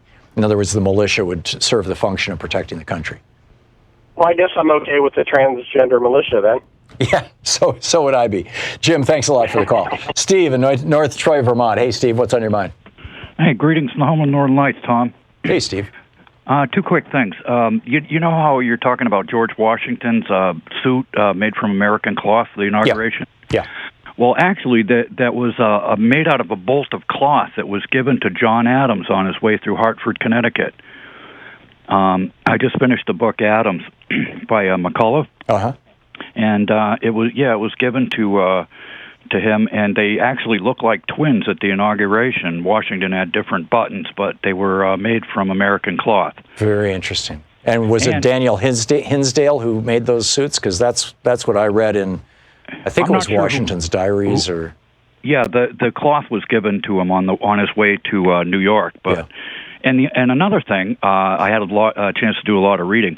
That whole skullduggery with Nixon and the ambassador, and rigging the election in '68, that was all outlined in the 1991 book by Clark Clifford, Counsel to the President. And it was done by Claire Chennault, the Flying Tiger guy's wife. Right. And the ambassador and Tommy the Corcoran and Everett Dirksen was in on that, too. Really? Oh, yeah. Because it was Dirksen that LBJ went to. I know. I couldn't believe it. But it's all laid. That's so disappointing. Dirksen, I always thought Dirksen was the last Republican who had some, soul, but apparently not. No, he was a snake. But anyways, the reason I called was I worry about you becoming shrill sometimes, and I really don't think that a lot of people in this country are actual racists. If you look at the polls on immigration going back 50 years, the polls consistently show that Americans want less immigration, not more. And I have a hard time believing that the people who voted for Obama twice and voted for Trump, but I think that was a big freedom and unity, to the country. I'm doubting that the people who voted for both of them were the racists, but there is a significant cohort of white Americans who are racists and who voted for Trump because they were racist, because they loved his birtherism, they loved his trashing Mexicans. And it's Tom, just real. Tom, I'm sorry, Steve. This is real. It may not be, it's probably not 50% of white people. It's probably something like 30 or 40%. But it's a substantial chunk of white people, particularly in rural America. People who've never had any contact with anybody other than white people. Yeah, I was lucky. I grew up near an Army base, and I had a real diverse, student body and teachers and everything else. Right, but you're the exception to the rule, Steve. And respectfully, I don't think I'm being shrill when I point this out. Steve, thanks for the call. Dino in Lakeland, Florida. Hey, Dino, what's up? Remember, it's Keno, the moose herder. Oh, Keno. Okay, yeah. You're the Republican who wants to get rid of Trump. Yes, absolutely. Now, listen, earlier in your show, people were talking about there's a movement afoot to replace Trump next year. Can you tell me where that's coming from? Where can I join up with? I am speculating on that based on the statements that Nikki Haley and Mike Pence have made recently, suggesting that I'm, this is pure speculation on my part, Keno.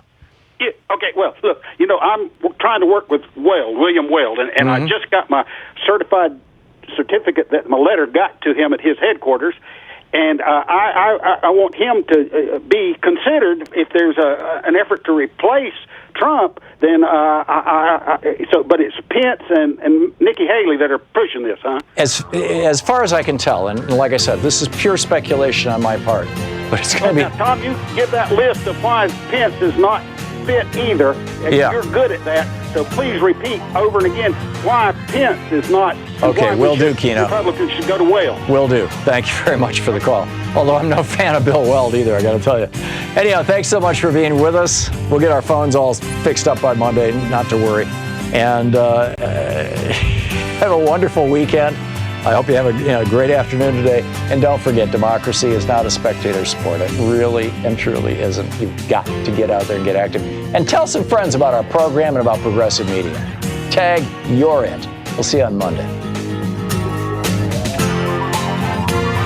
You've been listening to Thom Hartmann. For audio and video archives, visit thomhartmann.com.